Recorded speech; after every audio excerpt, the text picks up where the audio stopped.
against the dark skin in Atlanta. Willie said, put the Negroes in the Atlanta suburb against the ones in the ghetto. Put the ones who dropped out of high school against the ones with the doctorate. Put the women against the men. Put the gays against the straight. Put the Muslims against the Christian. And they will fight like hell. And they will learn to love fighting each other so much they will forget about you altogether. And he said, never think that any petty difference is too small to be made into an issue. Black people have this thing of fighting over anything. Atlanta, you ain't got over your petty differences yet. So I'm going to answer the holy question. What is the holy question? The holy question is, what is taking so long for black people to solve their problems. You know what's taking so long for black people to solve their problems? Black people have to learn to hate racism more than each other. And until you learn to hate racism more than each other, we ain't never coming out of this. Well, I guess that's the problem, isn't it? Ifatunde. I guess that's the crux of the crimes of it. We ain't never gonna get over our situation when we have clowns in our community that go around or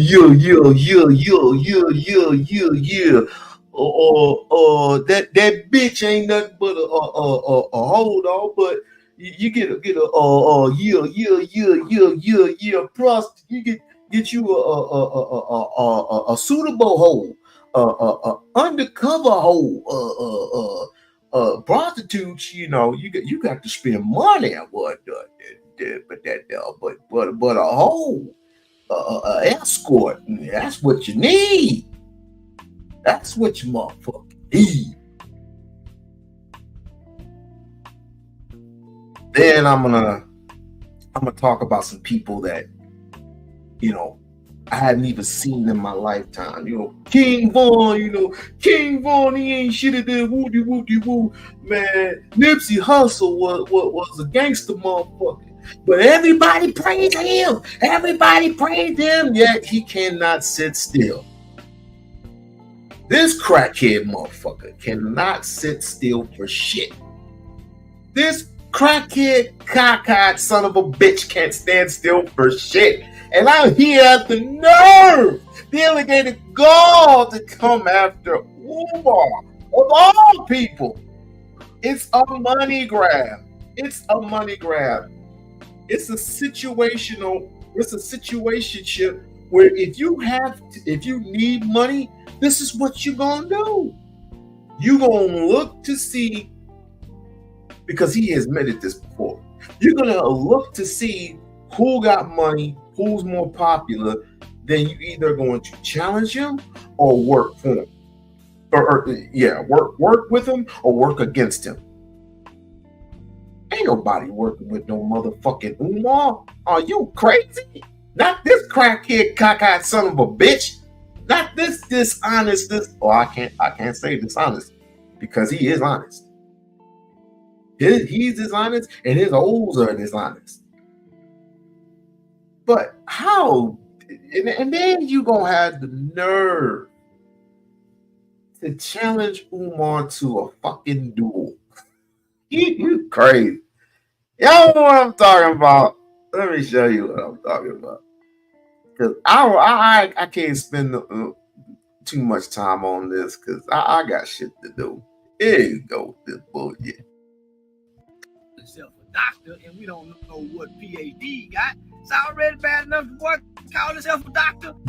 Yeah, listen. I done heard enough of it. Yeah, I done say, listen, I done heard enough of this shit here. Now, I wasn't gonna say nothing. I wasn't gonna say a motherfucking thing. But where do Dr. Umar Johnson getting off saying people with emotional trauma like the fuck? Nigga, what? Say, man, somebody tag Dr. Umar Johnson. This nigga just making up shit now. This nigga said, now listen, I'm telling you, people with, this nigga just making up shit now. Obviously, you don't know anything about Trump. Yes, you do. The shit that he is talking about is that how black people are in today's time is very, very intoxicating. And this is why you have so many goddamn dramatistic shit going on in the community. You got black women getting pregnant by these black men and don't take care of their responsibility, end up falling off by the fucking wayside. Or you got men killing other men. Women killing other women, women killing other men. I saw something today that really kind of disturbed me, but I wasn't shocked by it. Some woman ended up icing some dude with acid. His whole remains was showing. He had to be on tubes. That's the type of mental drama and trauma that's going on in the black community. They don't need to be fucking. Y'all need to separate from each other. But you like people like this, and you for damn sure like people like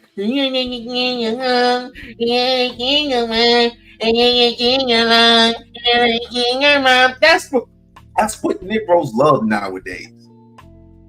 Can't wait to quit this shit because number one, I can't take trash ass niggas, trash crackhead, kooky eyed niggas like this serious. And Sharon had the nerve to get mad at me about this shit. Everybody like to fuck. Nigga dogs like to fuck. Nigga, listen, people with emotional trauma need to be validated by other people. That's why they like to fuck. Validation? Nigga, what? Man, just say, I'm saying this.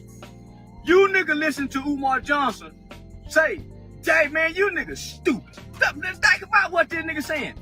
The nigga saying, people who listen to you are fucking stupid.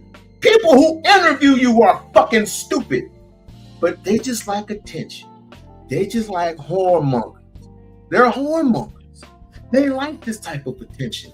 And this is the reason why in this lifetime, I wouldn't be surprised if a fucking asteroid came down to Earth and just slap back all you motherfuckers. All of this at the same goddamn time and say, I'm getting rid of this shit. Because this is what you like. Chaos. I think something is going to happen drastically for us to get the hint.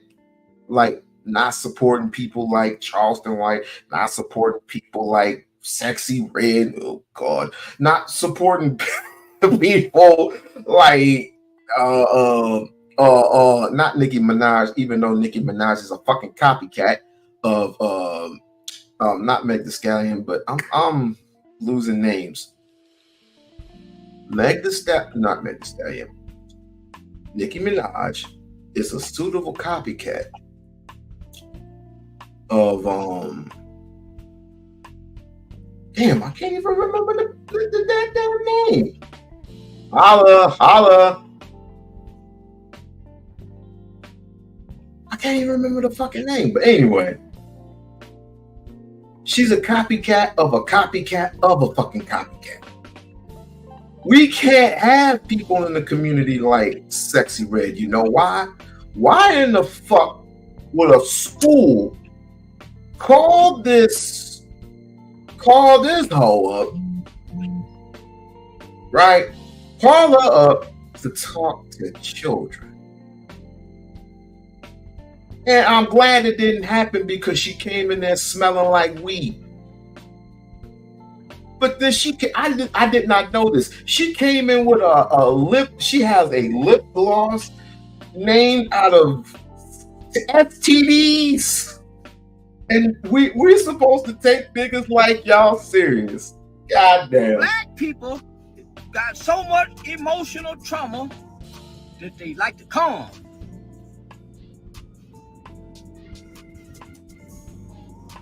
What a white man like fuck? Shit, you talking about, man? The white man used to come back and fuck everybody. The dog, the slave woman. Nigga, please, man, Master Williams get drunk without all the emotional intelligence in the world and even fuck the dog. Nigga, what is Dr. Umar Johnson be making up some shit now? It's already bad enough the boy called himself a doctor and we don't know what PhD got. It's already bad enough the boy called himself a doctor and the man don't practice nowhere. Where the nigga office at? He the only doctor I know ain't. Nigga, dude has 6 degrees. including a doctorate. His father, his actual father, I don't know where your father is at, nigga. But his actual father, Jamal Johnson, can verify that shit. Ain't got a doctor's office. Oh, and by the way, a retired military veteran. So where do you think he got his intel? He got his mannerisms from? I wonder. I'm sick of this nigga. No. Say, I challenge Dr. Umar to a duel. Yeah, I'm challenging you to a duel, nigga. Yeah, nigga, me and you meet somewhere in a town with 2 guns, stand back to back, walk 12 feet, and turn around and shoot at each other, nigga. Yeah, we selling this once and for all. I challenge this nigga to a duel, nigga. A real live duel in a redneck town somewhere, in one of them rural towns, nigga, where they probably won't even have you a funeral. Yeah, this nigga named Umar. Now, listen, I sat and I listened to this shit, and then I thought about it. I said, well, maybe he right. Then I think about all the times, nigga, man, hell no. Nigga, they're just trying to bust a nut. Nigga had nothing to do with no emotion. And by the way, simpster, this nigga a simp. No man fucks with emotions. You been talking to them hoes. This nigga touch hoe talk. Nigga, this nigga done tied emotions to our dick.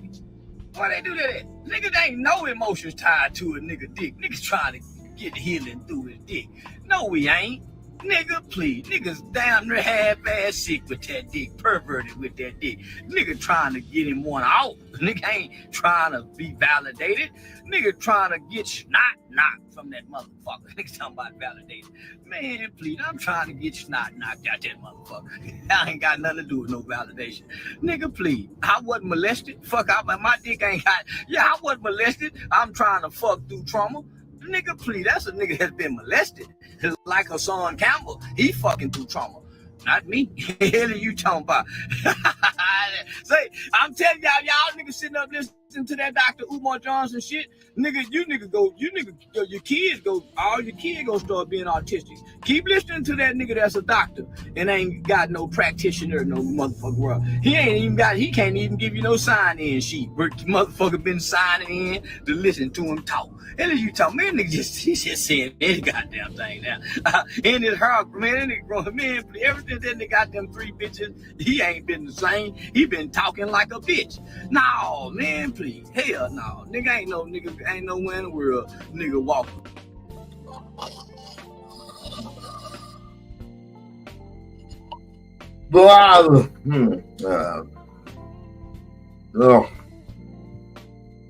I'm allergic to bullshit. I'm allergic to this bullshit. I'm challenge you, motherfucker, to shut the fuck up for a whole week. But apparently I'm not gonna get that request because you famous now, because all these dumbass niggas out here made you famous. All these dumbass niggas is giving you money now because you did something so profound in the community, but no one would listen to you. Oh, whoop-de-doo. But now all of a sudden you call out a couple of rappers and you fear for, and then niggas threatening your life, and you become this profound nigga. This profound nigga who was fearing for his life because I knew, and I don't assume, I knew that this nigga had been on the run so many times. I know this nigga's been on the run so many times for calling out niggas who are for real in the game.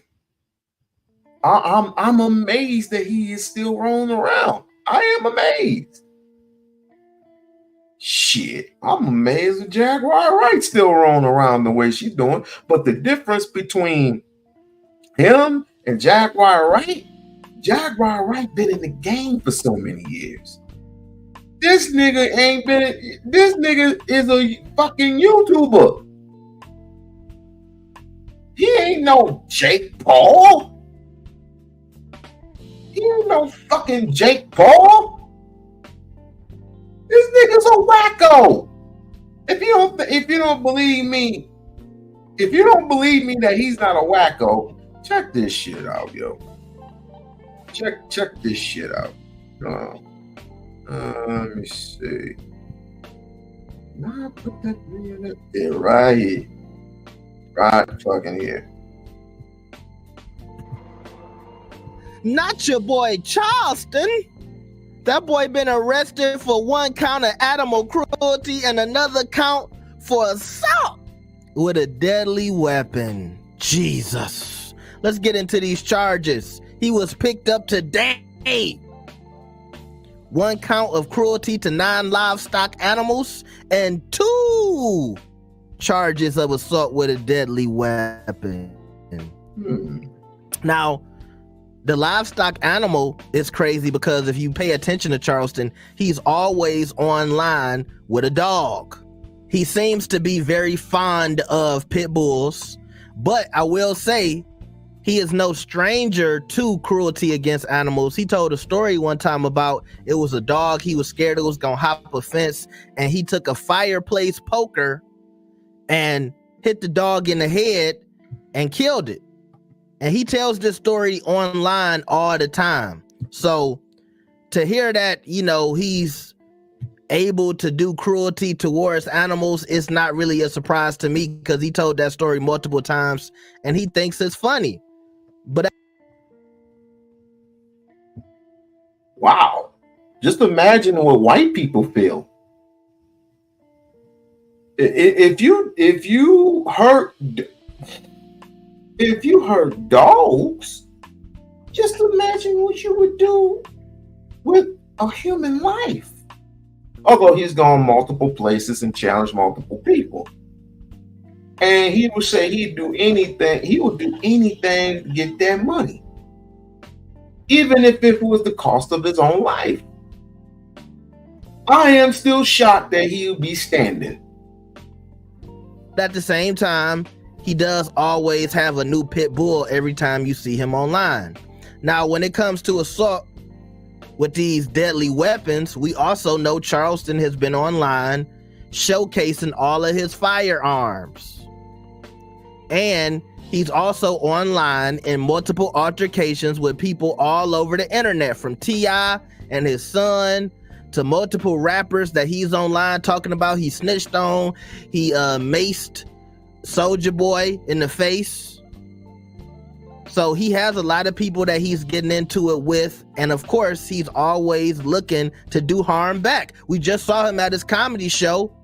And to me, he started the altercation when he picked up a flower vase and hit this guy in the head.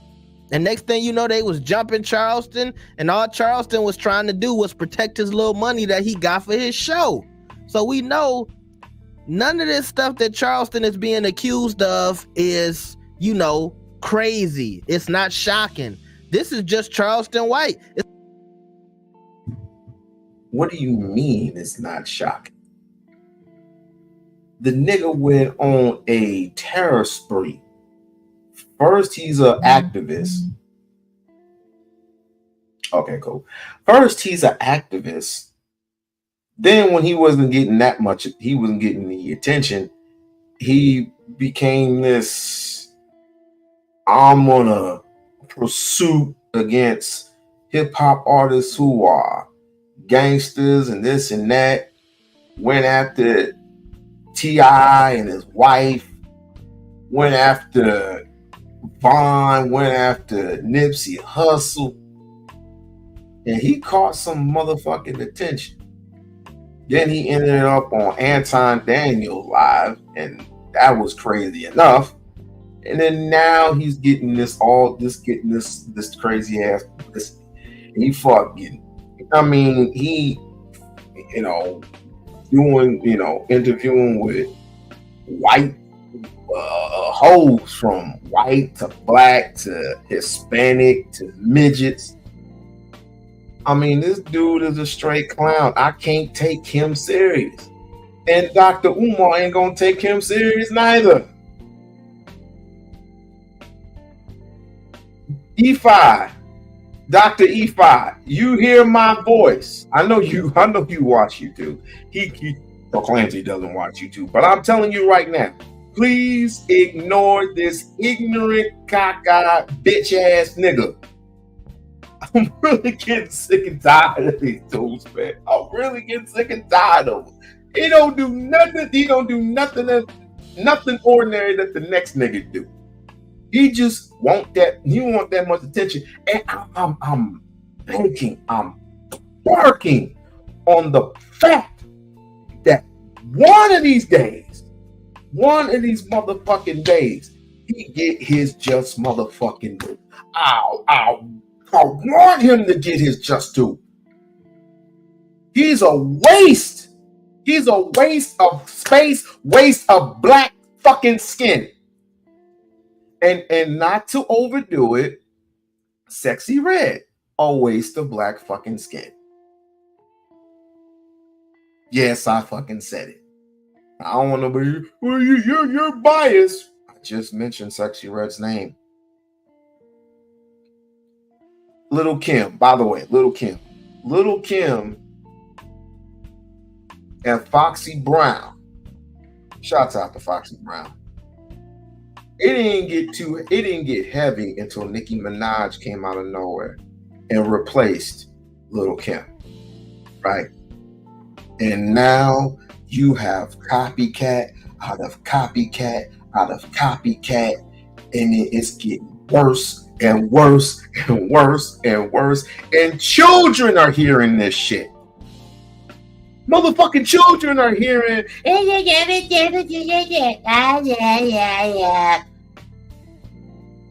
hearing this shit and repeating this. Let me tell you something right now. This is your fault. This is your fault. You made her. You birthed, spawned her. You deal with her. It's like he's getting arrested for everything he talks about on the internet. Now, I'm hearing from a few sources, and you might have seen it already, that he's facing up to 21 years. I repeat, they say Charleston might be facing 21 years, all right? Now, make sure y'all like this video and let me know what y'all think about this situation, man. You ain't gonna be facing 21 years. What animal cruelty? Please. Nah, let him stay out there. Let him have him get caught out there. Yeah. Let him get caught up out there. Let me play the rest of this bullshit. Like, share, hit the subscribe button. Oh yeah. I almost forgot, but I'm gonna play that a little bit later. Around with a hard dick, thinking emotions. Nigga don't think emotion when the dick gets soft. Nigga done come and if he feel guilty about the type of bitch he done fuck, who he done fuck, and how he done fuck. But nigga ain't no nigga in his motherfucking feelings when that motherfucking dick standing tall like a motherfucking athlete running down the sideline to the end zone. You lying to me, nigga. Hey now, nigga thinking emotion. Them hoes. Miss Nebraska. Imagine Charleston White come up to you and say, yeah. Yo, I like your swag, you know what I'm saying? Yeah. But you get I'm kind of starving for the night for some of that. Yeah. I'll tell you what, yeah. We gonna go up to the spot over here and get something to eat, you know what I'm saying? Put some food in your belly, yeah. And we'll meet up at the hotel, you know what I'm saying? Yeah. And you gonna give me some of that. You gonna give me some of that. What say you, Miss Nebraska? What you go? I mean, he got money now. He got notoriety. Would you go out with a Charleston White? Yeah, them hoes here, nigga. And so that's why you need to keep talking to them hoes. Yeah, you can't come talk to no bunch of niggas and get no hoorah. Yeah, nigga be, yeah, goddamn it, hoorah. You go talk to them passport bros, nigga. Hoorah. You can't get no hoorah from no player. Hey, nigga pop, nigga. Say, that's all right, that player. Shit, what I'm talking about, player. Nigga say, what? He said, what? Nigga say, emotional trauma got to do with My black people like to fuck so much.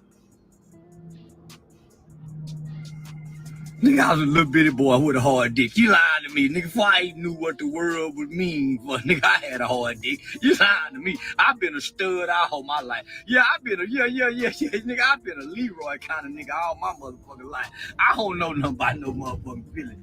Nigga, when I was 2 years old, I used to flick my dick. I ain't bullshit. I used to suck my finger. And flick my dick like Al Bundy when I was 2, nigga. She lying to me. Can't tell me nothing about my dick got some feelings tied to it. That don't even sound right. Nigga, that logically don't even make sense. Feelings with a dick? Nigga, please. No, hell no. That's nigga raised by his mama talking that kind of talk. Nigga, ain't no feelings tied to no motherfucking torpedo. Where is your daddy at? That would be my first question. Where the fuck is your daddy at? I know you don't respect your mama, but where's your daddy at?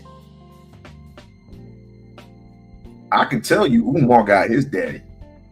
I talked to his daddy before a year ago, and everything's all good. His father's an activist, aka a military, a retired military vet. I mean, they don't get along, but regardless, he still has his daddy in his life, along with 4 other brothers. So, where the fuck is your daddy at, nigga? Your daddy must be ashamed of you right now. No, nigga, that motherfucker really operate with no emotion. Fuck is you talking about? Nigga, please, nigga, jack him, dry jack him, nigga, run that motherfucker out concrete sometime. Boy, yeah.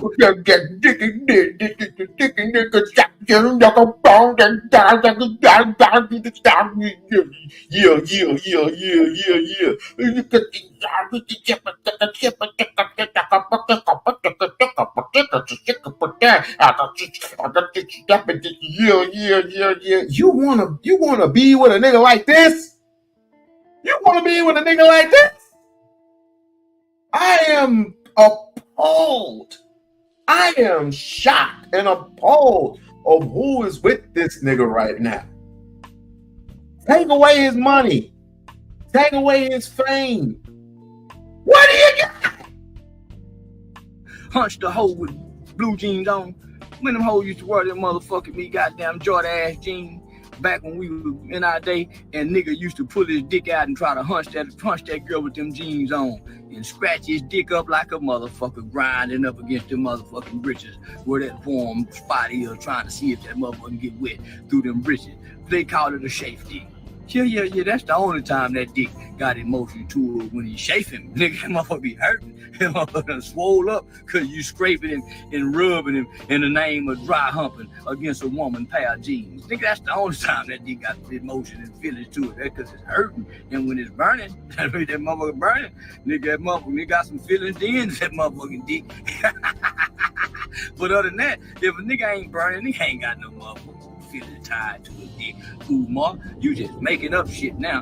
What book you read that out of? What white boy book? Because ain't no nigga wrote that in the book. Dr. Umar Johnson making up shit now. What y'all waiting for? Go ahead and tap in. Who the hell is that nigga? Jesus Christ. But anyway, what y'all think? This was actually, a waste of time to do. Because I can't take bums like this seriously. Not a no internet type shit. I refuse. To. When I first heard it, I'm like, oh, okay, here come another. Here come another one. But it's not like he had talked shit about Umar before.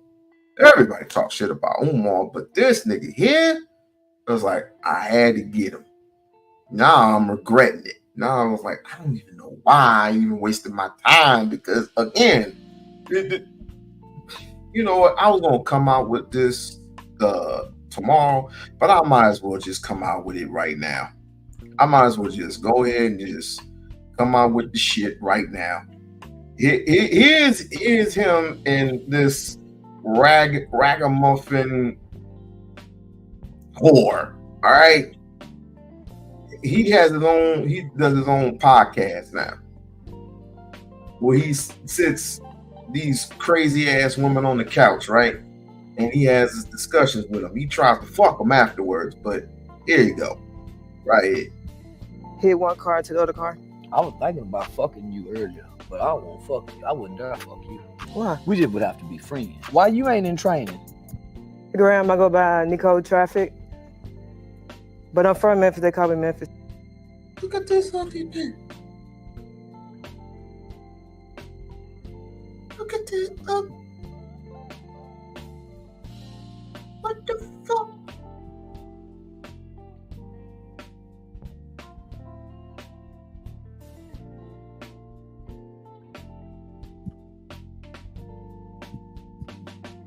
So whatever y'all want to do.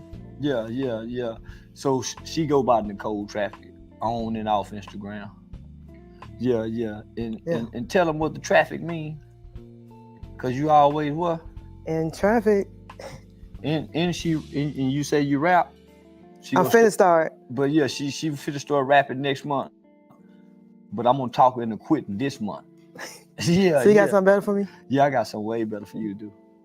Yeah, way better for you. I think you just off what I seen, I think you the next big internet star. Let's do it. Yeah, I think you the next big internet star. You mind telling your age? Or you want to skip that? Yeah, let's skip the age part. I don't care. What part of What am Memphis? I? No, I don't want to talk age now. What part of Memphis you from? Blackhaven. What part is that? Whitehaven. How many of you would I gotta turn this? Listen, let me turn this off. How many of you right now would teach your young girls to position herself like that? Is this how a young lady is supposed to sit?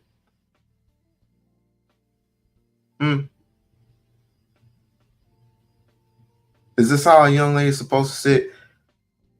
Right now she got cut off shorts on, right? Not even giving a damn, not even crossing the legs. Is this what we're teaching? This is what we're going to teach our children? Is this what we teach our young daughters? To not be respectable. This is the reason why he gets away with what he gets away with. You don't believe me? Listen. Just listen. Where your guy from? So Where your guy from? North Memphis, yeah. That's North Memphis. Yeah. All right. You grew up rough? Yeah. You kind of tall. Can you fight? Hell yeah. All my kids can fight. All your kids? How many is all? All 4 of them. 4? What's the ages? 5, 7, 11, and 20. Boy, that nigga come get that good pussy and shoot him in there back to back.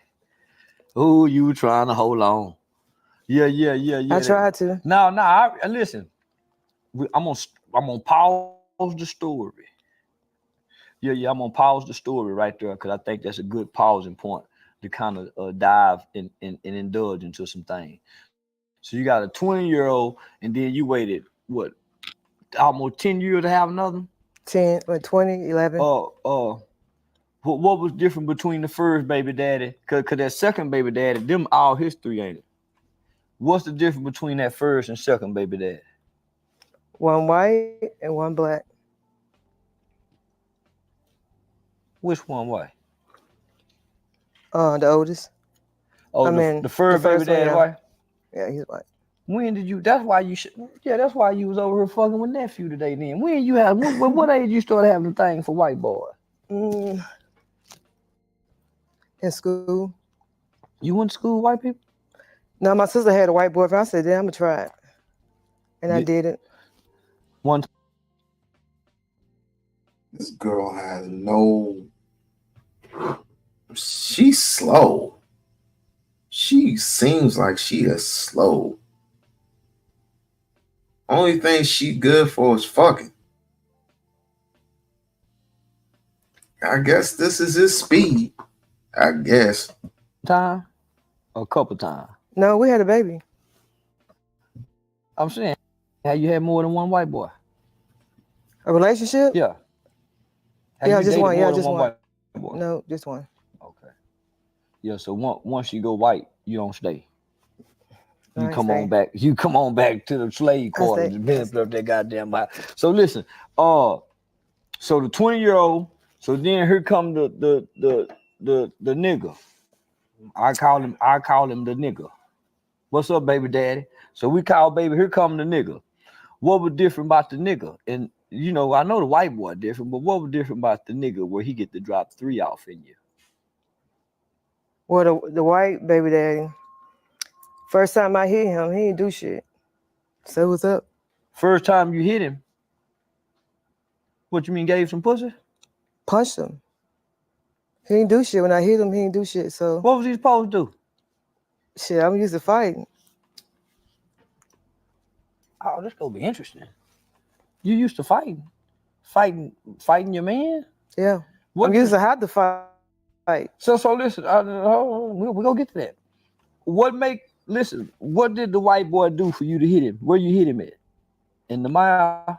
I hit it with my heel. Which part of your heel? The heel? Okay, we Or was in the flat club. part? I asked him to dance for me. He said no. And I turned around, he was dancing with another girl. So I took my heel off and I hit him in the middle of his forehead. He got a hole in his head right now today for that heel, don't he? He got a little dent. Oh, I would put your ass in jail. Oh, I would put.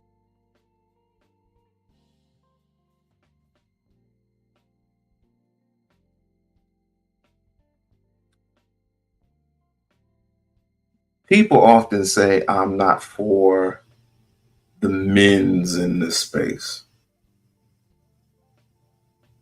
I'm gonna be for y'all niggas right now. I'm gonna say this.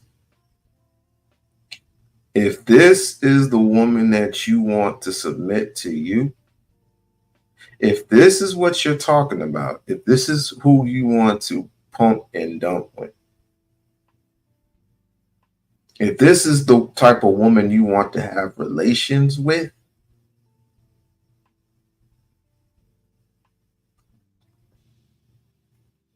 good luck. But I'm playing this and I'm letting y'all niggas know up front what you gonna be getting into if you think that you can tame and make a woman like this a part of your family. First charge on your motherfucking ass with one of them white boy charges. A white boy too? Oh, I would have put one of them. I would have called my people on you as a white man and used the authority of that the white. I got him kicked out the military too. Why? Because he kept playing with me. Playing with you how? Had to chasing me on the expressway and shit like that. You were chasing him? I'm pulling up on his job and shit. So hold on, you was chasing him on the expressway? Yeah, he was trying to get away from me. Now I was chasing him. Yeah. Okay. So y'all on the expressway. Why was he trying to get away from you? Because we was into it. So you like to fight? No, he'll start first and I be with it. How he started? These is two dysfunctional motherfuckers. Wow. Charleston White and what's her name? Nicole Traffic. I seen a little Instagram and she has an Instagram, a OnlyFans, and some underground shit. Y'all can check it out if y'all want, but some of that shit made me throw up.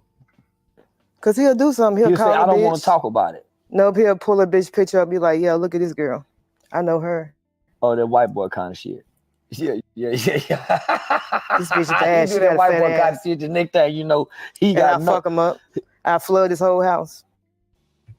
Say, man, what's up? This your boy Uncle Charlie, man. I'm sitting here with my glow puff sticks. As you already after the water. Fuck his car up. Did he come outside? Yeah. And what you do to the car? I got to the fence. I got real close to it and it kept running up towards the fence and shit. Kept hitting the car to the fence, jumping the curve and shit. Shit like that. Hit one car into the other car. I was thinking about fucking you earlier, but I don't want to fuck you. I wouldn't dare fuck you. Why? We just would have to be friends. Yeah, nigga sick you on the bitch. So you dangerous and violent. I don't be doing that shit no more. I don't do that no more. Now you'll still do it if you really like a nigga. I mean, I might. You can't. If you play with me. But now listen. And the only reason you were doing that white boy like that.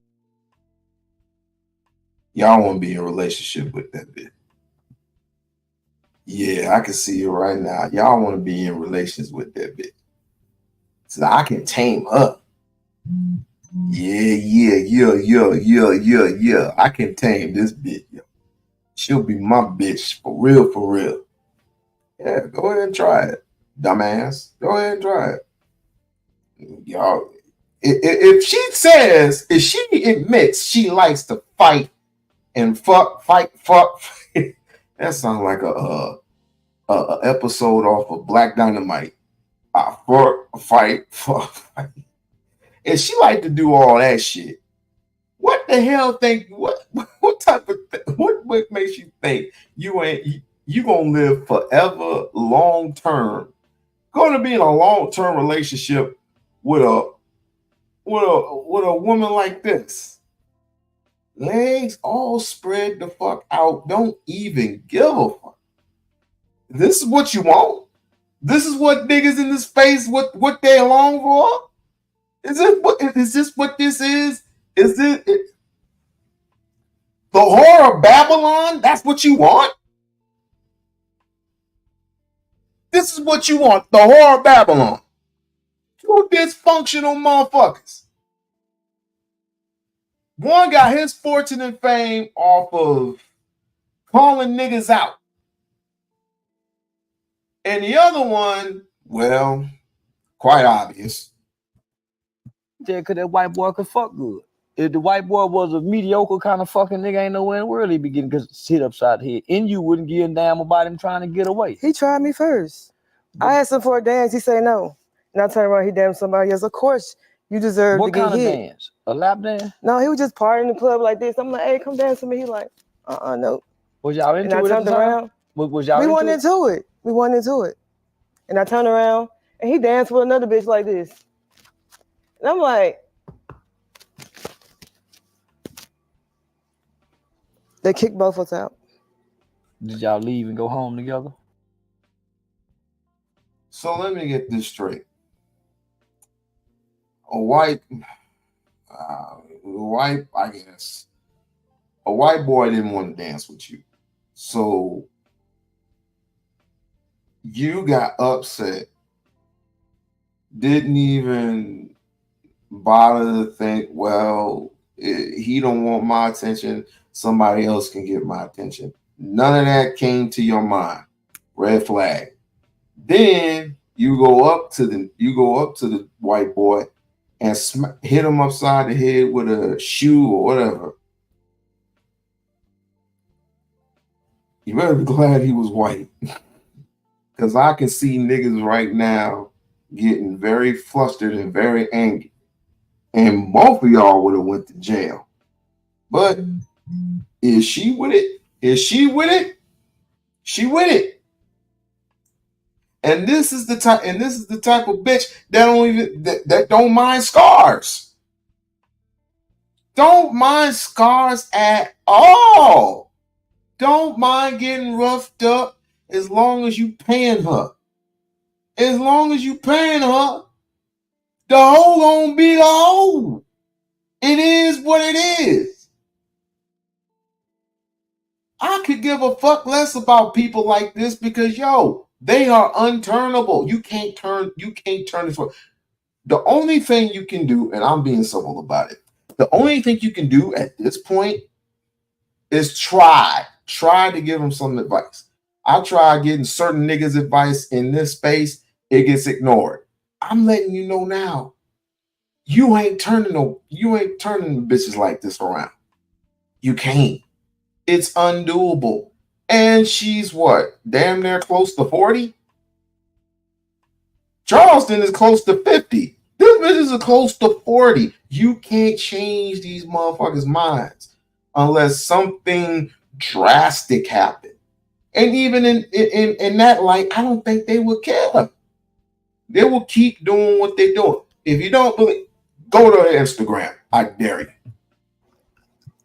Y'all went opposite ways? The police got me and Oh, you went to jail? nope, they let me go. Oh, they did? They let me go first, then they let him go. They Y'all- want us outside together. Y'all didn't meet back up later? Yeah, I came home. He didn't do nothing. Did First y'all- time I hit him. Did y'all fuck? No. Y'all didn't? He Have- laid on the couch. I went in the room. Have y'all ever had a fight and then fuck afterward? Like fight and then make up fucking? Nope. What about you and the second baby daddy? Nope. How do a nigga control you? Kicking you in your ass? I can't. Well, you need to get your bulldogger woman. Nope. So you I don't think I want nobody. I'm like, yeah, I you ain't got best you time. not have nobody. Yeah. For For me to focus on my own life, I can't have nobody around me like that. So listen, you 'Cause I grew gotta up fighting? focus. Yep. Who?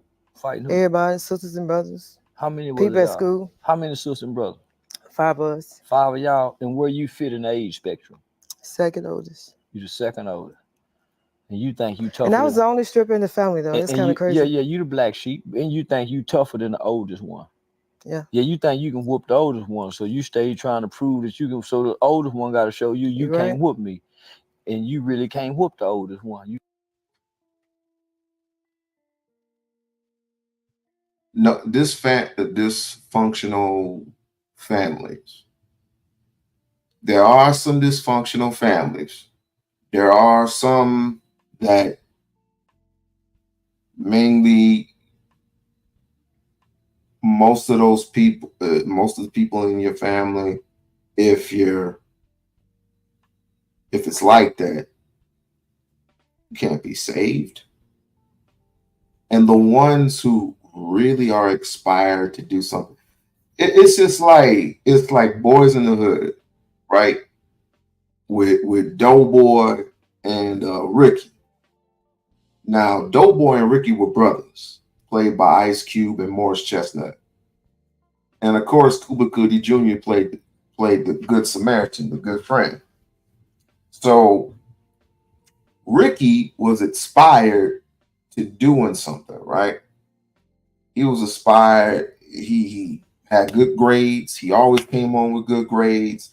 He wanted to play football. He was working for a scholarship, a big scholarship, to go to a Pacific University to play football and get that money. But then he wanted to join the military, which that would be a fucking no-no. And then here come Doughboy. Doughboy wasn't doing nothing but just hanging around the niggas and getting in trouble with the niggas too. That's what's called a dysfunctional family, even though it's just a movie, right? It still send a message with John Singleton, may he rest in peace, still was bona fide to send an actual message, right? That just because you're living in a dysfunctional family doesn't mean you have to be dysfunctional.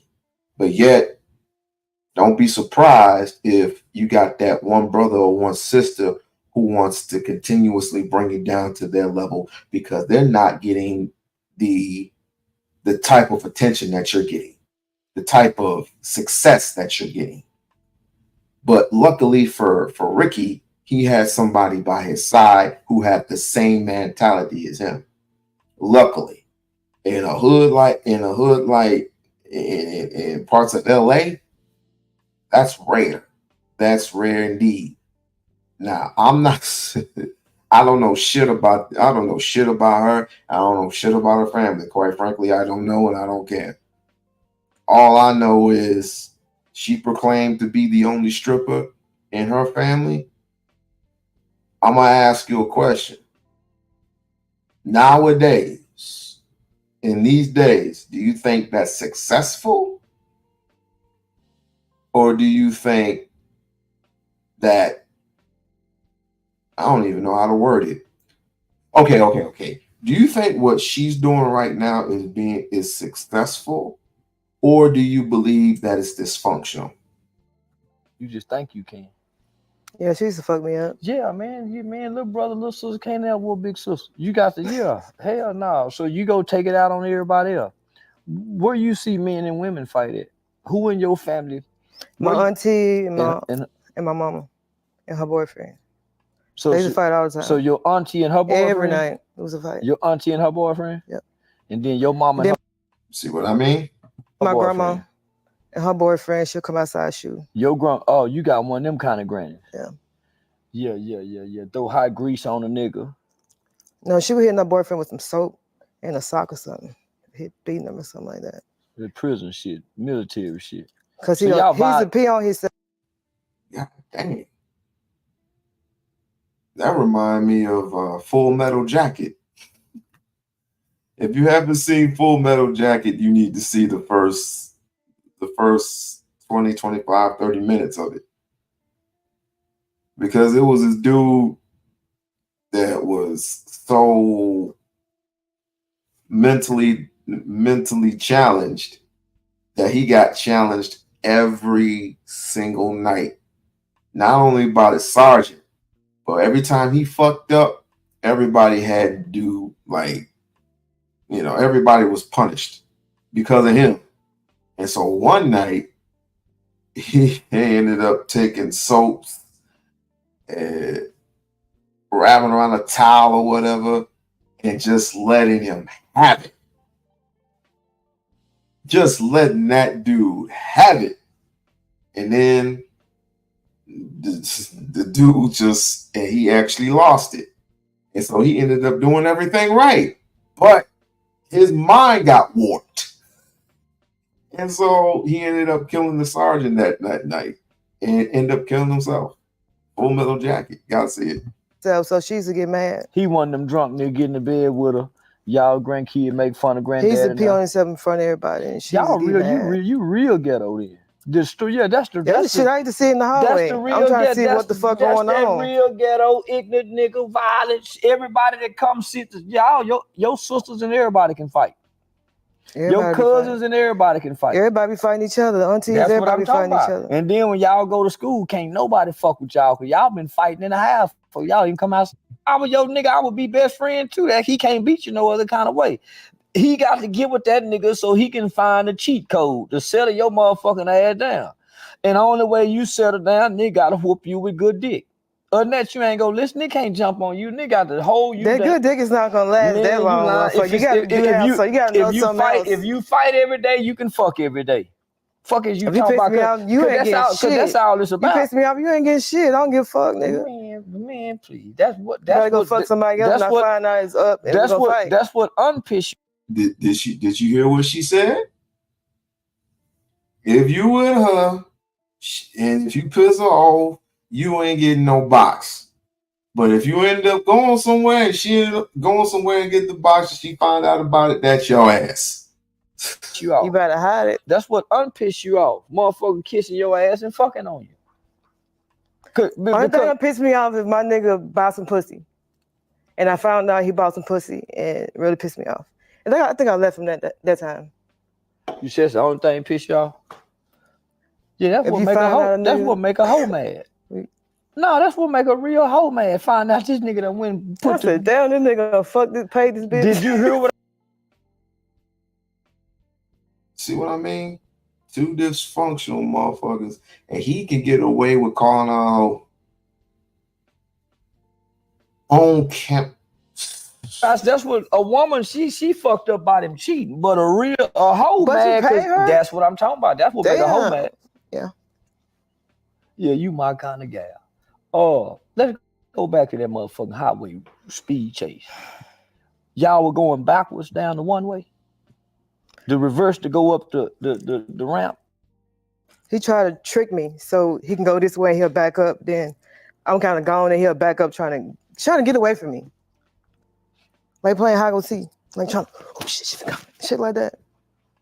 And y'all going at a high rate of speed doing this? He's running for his life. I'm a track star. I'm telling you, I can run.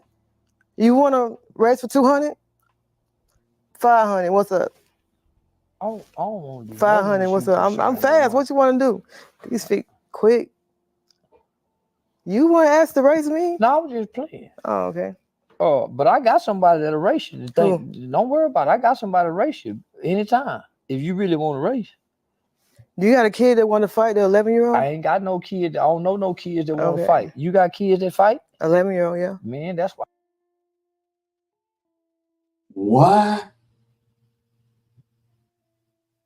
Yo, hit the like button. Or I don't even know why I said that. And you want somebody like this that is challenging other 11-year-olds, other kids to have a fist fight because you think that dysfunctional motherfuckers, but these are the people that you follow. So I have kids, and I'm training my kids to fight other kids for bragging rights, just for bragging rights. This is what we're doing.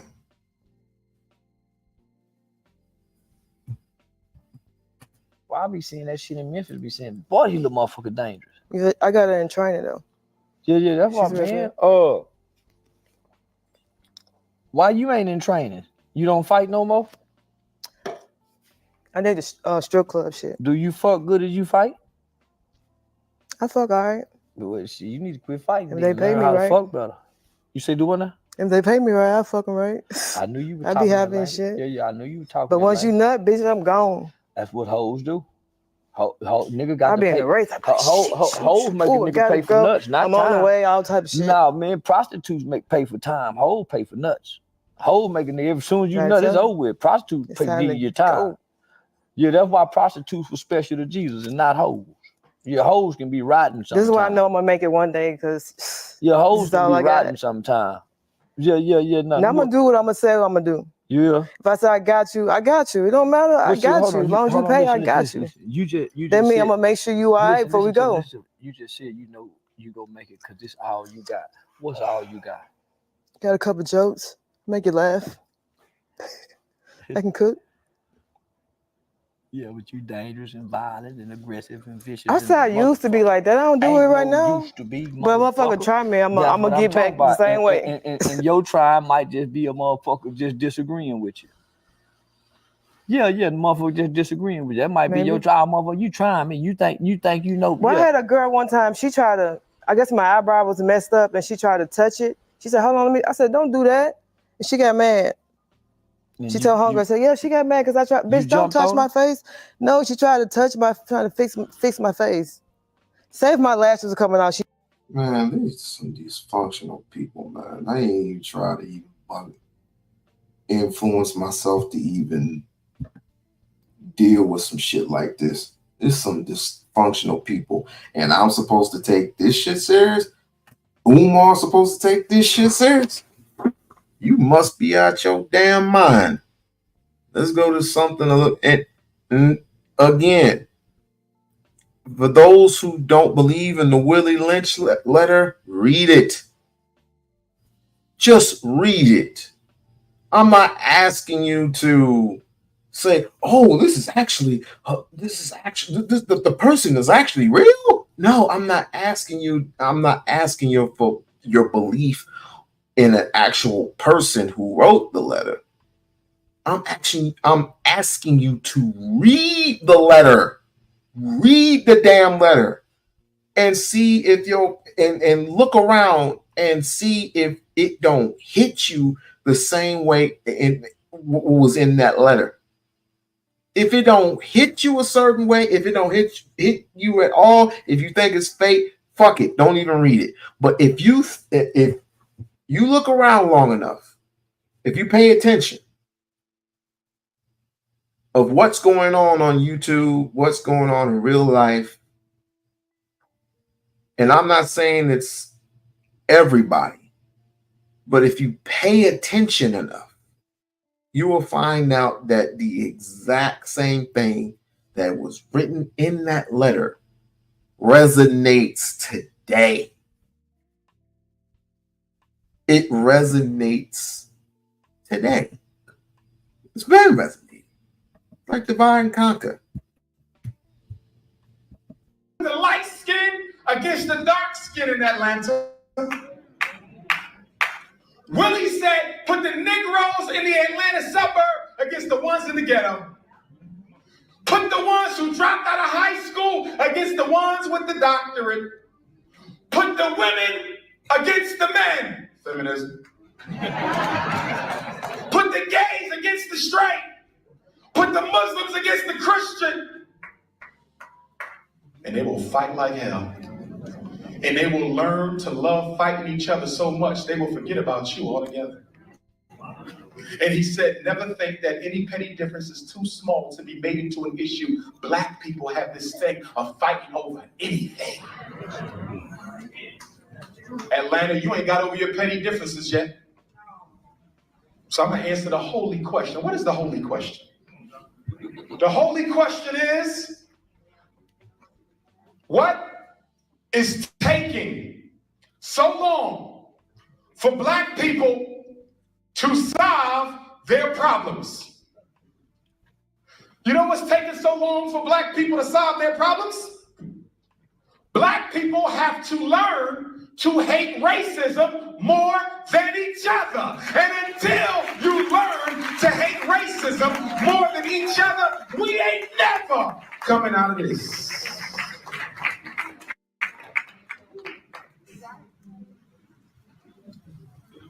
What's the third thing? Ladies, I want you to pay close attention. Willie Lynch said, the most important thing you have to do to control your Negroes is you have to destroy the black woman's natural dependency, respect, and trust for the black man. If you don't believe me, go to the Shrine of the Black Madonna bookstore. It's a few storefronts down where you should be going anyway. I don't even live in Atlanta, and about a third of my books come from Atlanta, Shrine of the Black Madonna bookstore. Put your hands together for the Shrine of the Black Madonna, Pan-African Orthodox Church, Black Christian nationalism.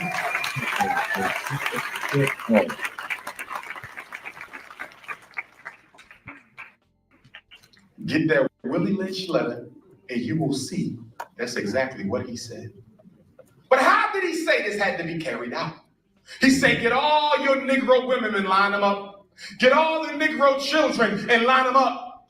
And then find the biggest, boldest, blackest, broadest, strongest alpha male in your slave stable. Bring that Negro out in front of all the nigger women and all the nigger infants. And he said, beat that black man down to within an inch of his life. Don't kill him, but beat him so bad he'll wish he's dead. And the entire time you're beating him, you must make sure his wife and children are watching. He said, then tar and feather that Negro. Tie one leg to one horse facing that direction. The other leg to another horse facing that direction. Beat both horses in opposite directions simultaneously. And those horses will rip the body of the slave in two. And if the black woman sees her man, who she loved, who she trusted, who she depended on, brought to the level of an infant, she will never trust or depend on him ever again. a lot of women, believe it or not, are looking for a savior type like person. A lot of women are looking for a companion. I didn't mean to say savior, I meant companion. And they want companionship. But here's the issue. You're not going to have companionship when you're constantly showing your ass on camera. They just want to fuck. They just want to fuck buddy now. That's just what it is. They just want to fuck buddy. They just want to be buddies, and they just want to nut, and that's it. Niggas just want to nut. You keep constantly showing your ass. Instagram, tactic, or whatever the case may be. Find yourself not getting the type of respect that you proclaim you deserve. That slut walk of shame don't mean nothing to niggas. It don't mean nothing. That's what it is. A slut. You're a slut. It's called the slut walk for a reason. Because women feel that you get respect whether they're sluts or not. That's what that meant. It don't work that way. It wouldn't work. It wouldn't work that way with a regular person. This definitely wouldn't work that way with me. It definitely wouldn't work that way with me. I'll just end up going somewhere else. I wouldn't ignore you, but I would just end up going somewhere else. I'll look you dead in your eye. I'll be like, you're not for me. But you got people who look the other way and don't speak. You know what I'm saying? This is how dangerous society is. You know how dangerous it is? I'll tell you. Rather me telling you, I would rather show you. Yeah, rather me just tell you, I would rather just show you. I'm getting rid of all that corny shit that we just saw a couple minutes ago. Getting rid of that corny shit. If the slave children see the biggest, baddest, broadest, blackest slave treated and killed like that, the little black girls will never look to black boys to protect them. But Willie Lynch said the greatest effect of this conditioning machine is the fact that the black woman, being so terrified by what the master just did to her husband, will raise her sons to be cowards out of fear that what happened to daddy would happen to them. So my single black mothers, I love you for the good job you're doing. Put your hands together for our women raising these children.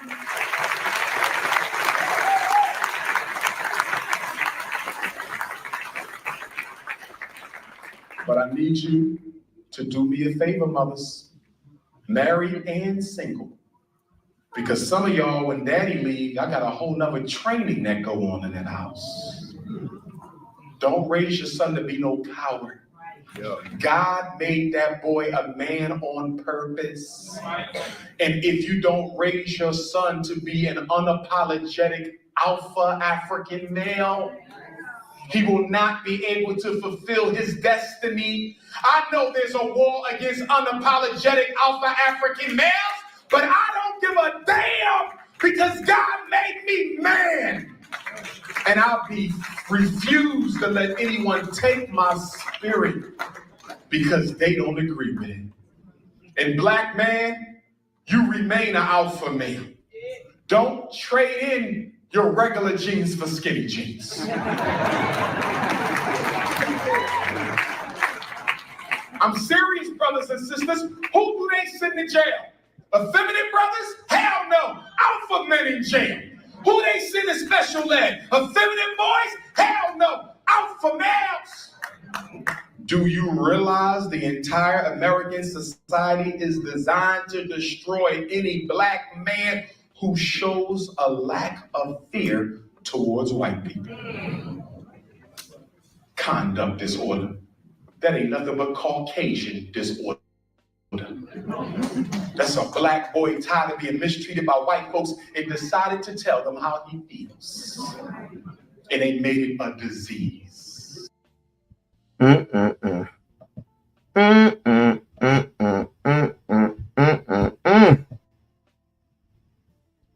I'm still trying to look for the video. This is what we're going to do. I think I'm gonna have to go and steal it from Trish, but I'm trying to actually find and pivot the pinpoint the actual side of like Dubai, for example.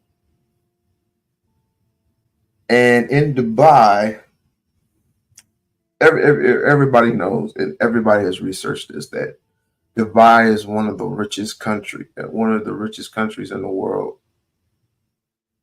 They built everything brick by brick, layer by layer, and they are like the how can I what did she say? They're Vegas on crack, per se. They make Vegas look like a little kid. Like, what the fuck? I mean, the everything is paid full of gold, and they're really trying to do God's bidding. They really think that they're getting their instructions from God. But there's a different side of Dubai that we did not know about and not look into. And I'm trying to find that video. But what we're going to do right now is we're going to finish up the video from 2 days ago. And what with Trill was on This Might Be Risky with DJ Hamp and them. Shouts out to DJ Hamp. Shouts out to Trill and the cruise seasons. Definitely the cruise seasons got it going on and everything. I like how they do things on their podcast. It's something that is overlooked, per se, and I think it needs to be a little bit more appreciated. So we're going to finish up on that one while I look for the video that I was researching. And here we go. Like, share, and subscribe. Like, share, and subscribe. That's possible. I went to college and graduated in accounting. I came out making $50,000, $55,000 at entry level. I got you, but hold on. But then, like you can't say it's completely feasible when you just admitted to the fact that it's extremely rare. You can't have it both ways. So it's a very, very small percentage. What did I say? Make it again, just like that point that I was saying. Again, those salaries, a lot of them are taken as a United States like average or whatever the case may be. But cost of living is not the same everywhere. So let's say that if I come out making $50,000 and that's the average in Houston, which is why I told him I can't give a number because it depends on where you live. But so let's say 50,000 or whatever the case may be is what an oil and gas accountant is making in Houston. Oil and gas, because that's the like premier industry out here. Let's just say that is a decent amount of living, especially if you got a woman who on her grind too, which is another thing I said she should be making entry level $70,000 a year. So again, it just depends on where you live, which is why I clarified that. But $70,000 as a man in Houston is more than enough for you to live comfortable here.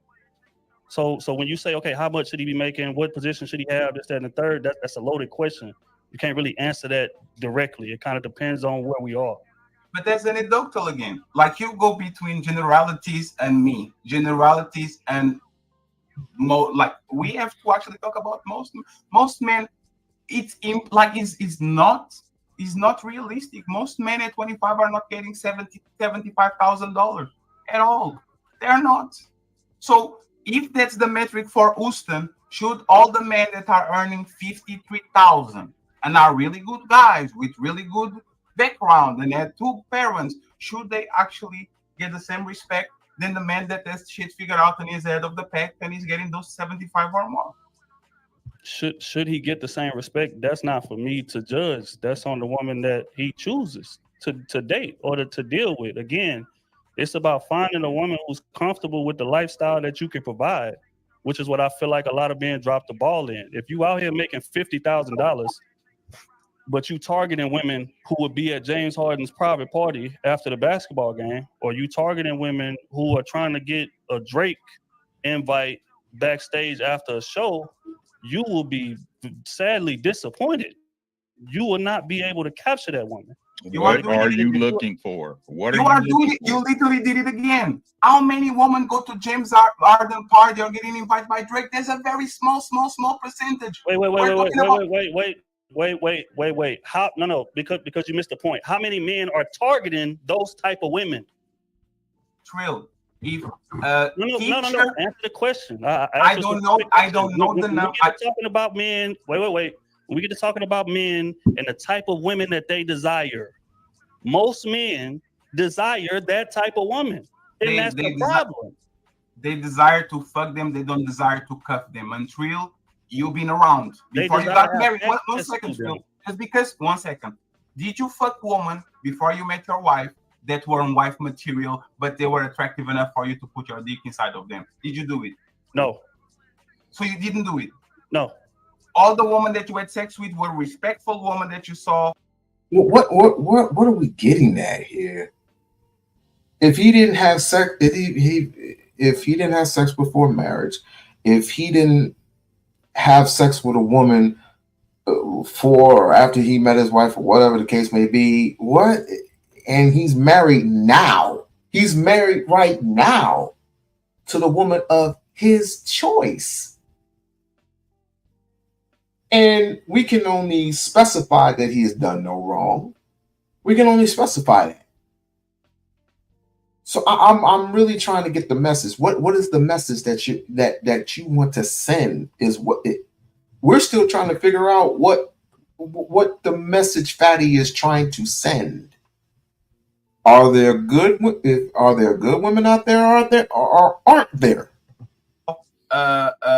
Possibility of marriage. Yes. All of them. Yes.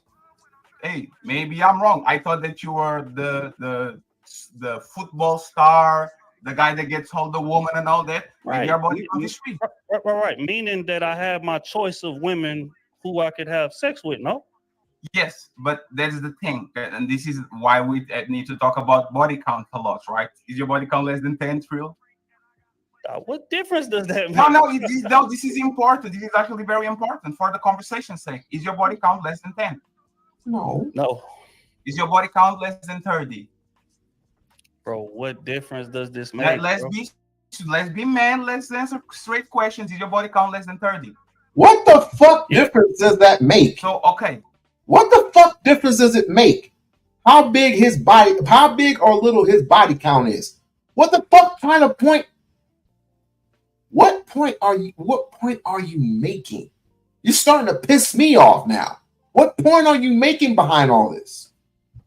So let's go with that, right? Let's go with 15. You are telling me that the 15, and you got married very young, or not married, but you got with your woman very young. You are telling me that all the women that you actually engaged with were women that you saw. You know what? These 15 women that I had sex with, they all were wifey material, and I always wanted something more with them. I just didn't do it. That's what you're saying. Yes, and again, if we're talking about the star or the litness that I am, then we would have to take that number and divide that by the possibility of women that I could have had. And when you do that, it becomes way less shocking of a concept that I could find less than 30 women who are capable of being wife material when it's hundreds, if not thousands of women throwing it at me. You see what I'm saying?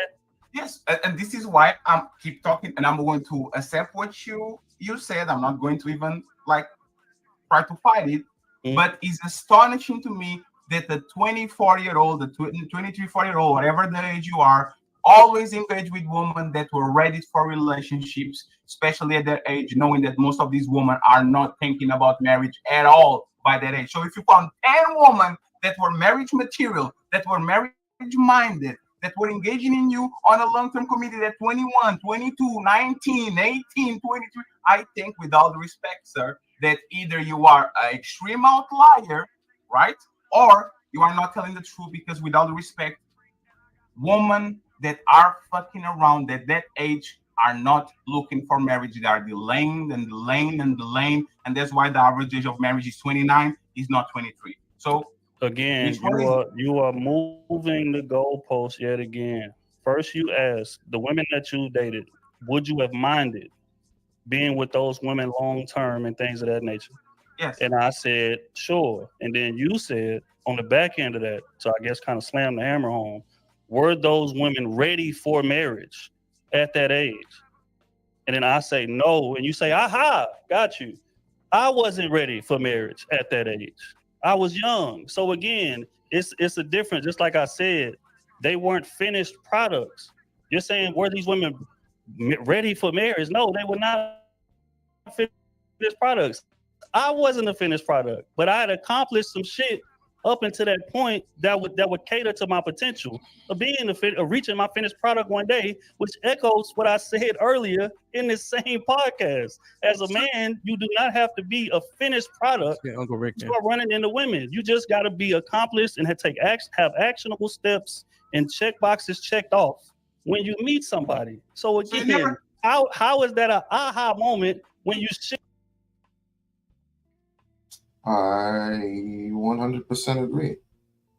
I 100% agree. I guess you are a finished product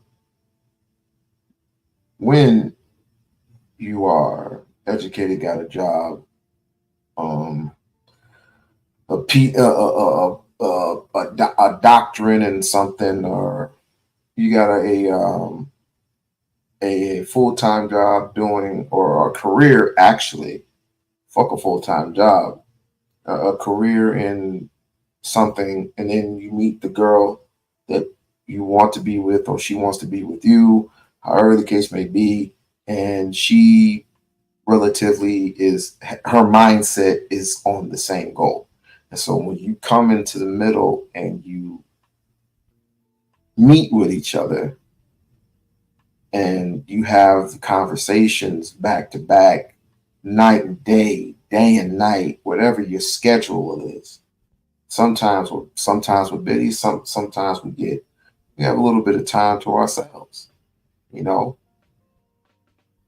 But I'm really not seeing the point to all this. What is the point? Shift the goalpost to try to slam the ammo. No, it is, and Rachel, you can go ahead. It is because it's, in my opinion, unbelievable that you never fucked the hoe. Unbelievable. Like, that makes a lot of sense coming from you. That makes a lot of sense. No, it's not coming from me. It's unbelievable in my opinion. Coming from then? No, it surprised me. No, I'll repeat it again, especially when you said men have to. These men don't even have experience, meaning that you probably had experience, right? Remember that part of the conversation when you said these men don't even know how to vet women because they don't have experience, which implies that you have experience. The fact that you, as an experienced man, never met a woman that you were fucking or dealing with her, you're like, oh my God, this girl is kind of low. The fact that you never went through that, in my opinion, is a little bit telling, but I'm going to perfect. But see, again, when we get to talking about experience, I think we're talking about it in two different ways. When we say experience, you're thinking about how many women I fucked, which is why you're asking body count questions. Again, that's talking point, red pill panel shit. When I'm talking about experience, I'm talking about actually being in relationships with women, dealing with women, and you don't have to run through 30 women to be able to have experience enough to be in relationships with one. Just like I said, by 25 years old, most men has been in at least 3 to 4 relationships. Oh, he's right. And he's correct. And this is the reason why Brownsville gets brownie points. This is the reason why. And this is the reason why Trill is successful in his podcast, because he doesn't falter into the red pill, manosphere, deadosphere type bullshit. because again, these questions are starting to get a little bit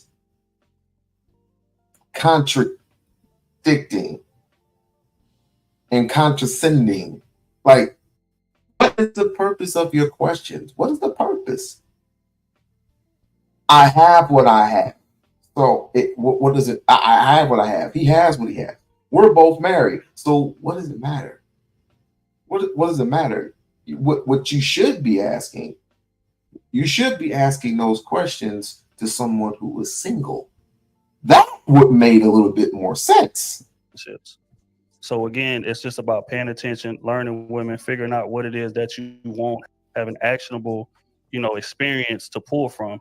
That's not that far-fetched, but you equate experience with women with fucking women. And I think that that's where we disagree at, and it speaks to your maturity level, if we're going to be honest here. I think we need to talk with somebody that went to college with you. I think that's what actually needs to happen. I think you need to get familiar with the ways of the USA instead of Portugal, because we clearly have two different understandings of how things work here. But it would make sense because you're not from here. So you're speaking on what you think, you're speaking on what you heard, but you haven't lived it. So it kind of, again, when I'm saying these things now, it would make sense that you're so caught off or taken aback. Oh my God, I just can't believe what I'm hearing, because you don't have lived experience here. Because American women are not fucking like Portuguese women. Because men are not trying to get everything they can in Portugal just the same way in America. Because women don't like money in Portugal. Because men don't like big booties in Portugal. Like that's literally a purity test. You're trying to disqualify me from the conversation when women and men are literally the same here and there. The West is the West. But I digress. Right. Like, share, subscribe, tell a friend, and tell a friend. Hit that like button right now if you can. That helps the channel the most. Mo List been a member for 2 months. Salute, I call bullshit. Men in America don't act the same way the men in the Middle East. They don't act the same way as Portugal. They don't act the same way as what they would do in Europe, Africa, Spain, all these other countries. They are totally different. Same thing with the women. Women are totally different from American women to British women. It's a totally different atmosphere. Come on, bro. Come on. What do you want? I want to make what, like, dude, what do you want? Help on this. We cannot, I repeat, cannot hold men accountable that don't give a fuck about being responsible if they continue to have easy access to bots. Wait, what? Ladies, we need y'all help with this. We cannot, I repeat, cannot hold men accountable that don't give a fuck about being responsible if they continue to have easy access to the bot. That's the women that you fuck with, I guess. In Portugal, like that's literally a purity test. It's full of them, right? So if we want to box this up and be real about it, right? What are you looking for? That's Uncle Ricky. Shouts out to Uncle Ricky. Shouts out to you. As a man, what are you looking for? Right? Because the truth is, right? I don't know why this keep coming in my head, right? But it seemed like to me, a lot of dudes, they want these participation trophies. They want a winner just because they in the game. Right? No, you got to work. You got to come to practice. Practice? We talking about practice? No, you got to come to practice. It would be nice if a good woman fell out the sky for every man, but we know that's not the truth. It's not. Right? We need to stop making these conversations about having a structure and an infrastructure, because if that's the case, Pookies will have no leg to stand on, correct? Everybody getting bitches out here. Let them tell it. right? So what type of woman do you want, right? If you looking for a woman that's okay with the status quo, they out there, but you got to put in the work to find them. And more than likely, they don't look like the girl you want them to look like. More than likely. Because the girl that you like, the one you wanted to look like, she cute not only to you, but the next dude, and the next dude, and the next dude, and the next dude, and so forth and so on. Right? That's social media, right? Mm-hmm. Right? A girl that been to James Harden party and she look nice, ain't worried about you, right? She chasing James Harden. Ain't that what y'all keep saying? So those women shouldn't even be in your train of thought, your atmosphere of thought. Let's just say what it is, right? You don't want no regular chick.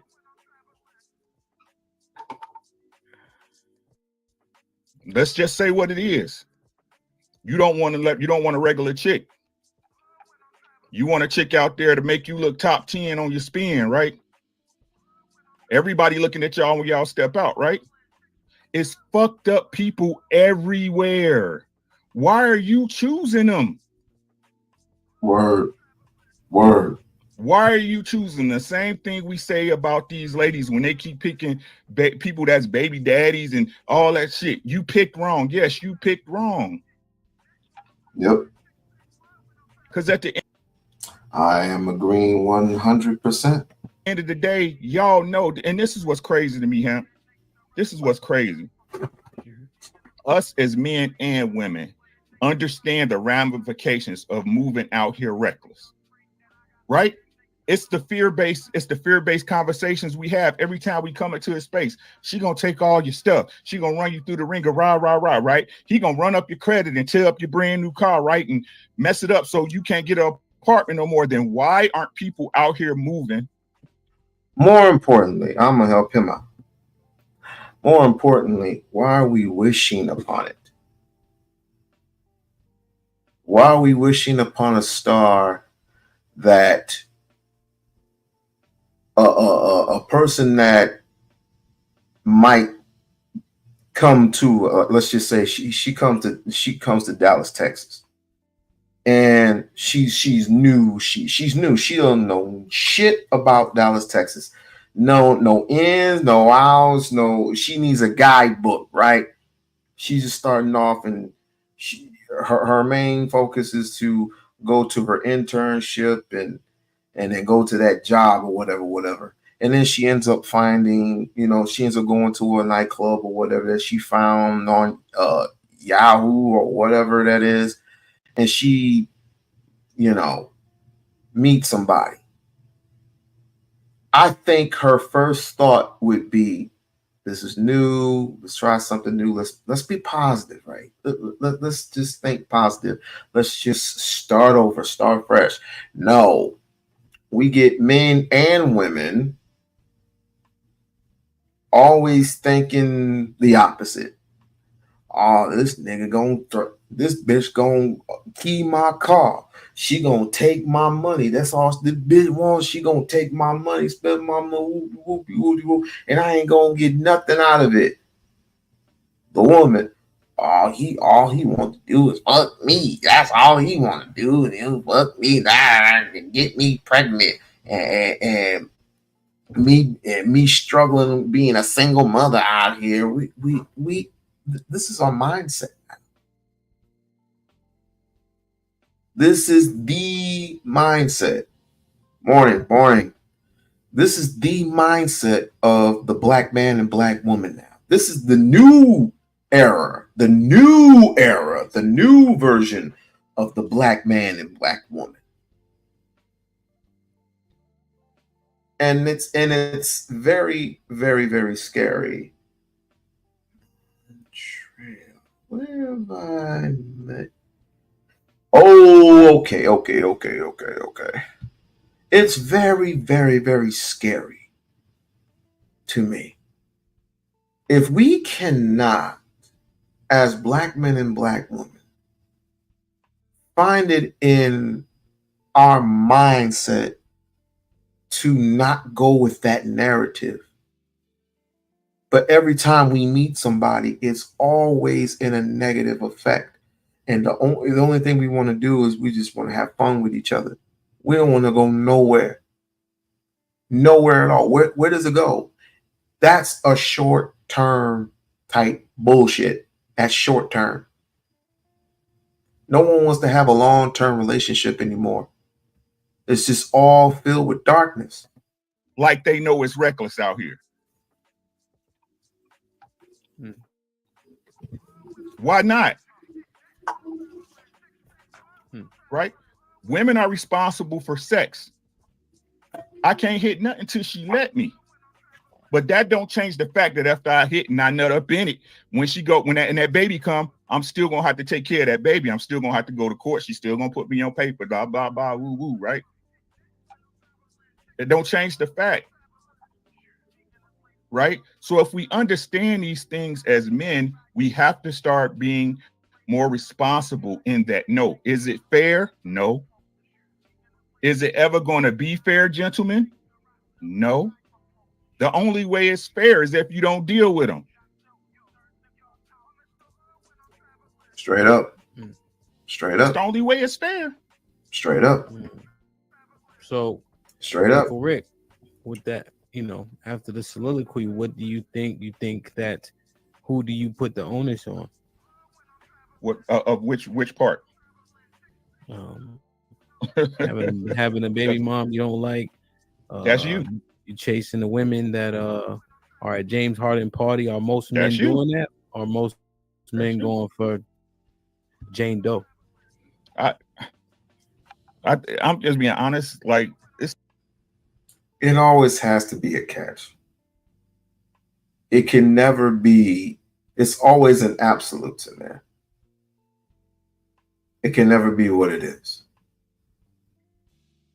Some of these men, and not these men on the panel, most of these men, well, except for Fantastic and Fatty, of course, they're not married, but the rest of them are married. It's a never-ending thing.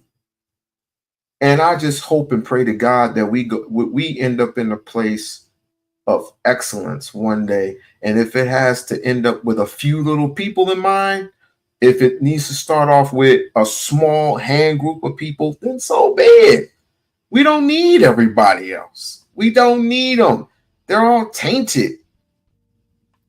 Sex, lies, and videotape is what I call it. Sex, lies, and videotape. You want to have sex with this person. You want to have sex with that person. And I will lie, cheat, and steal to get it.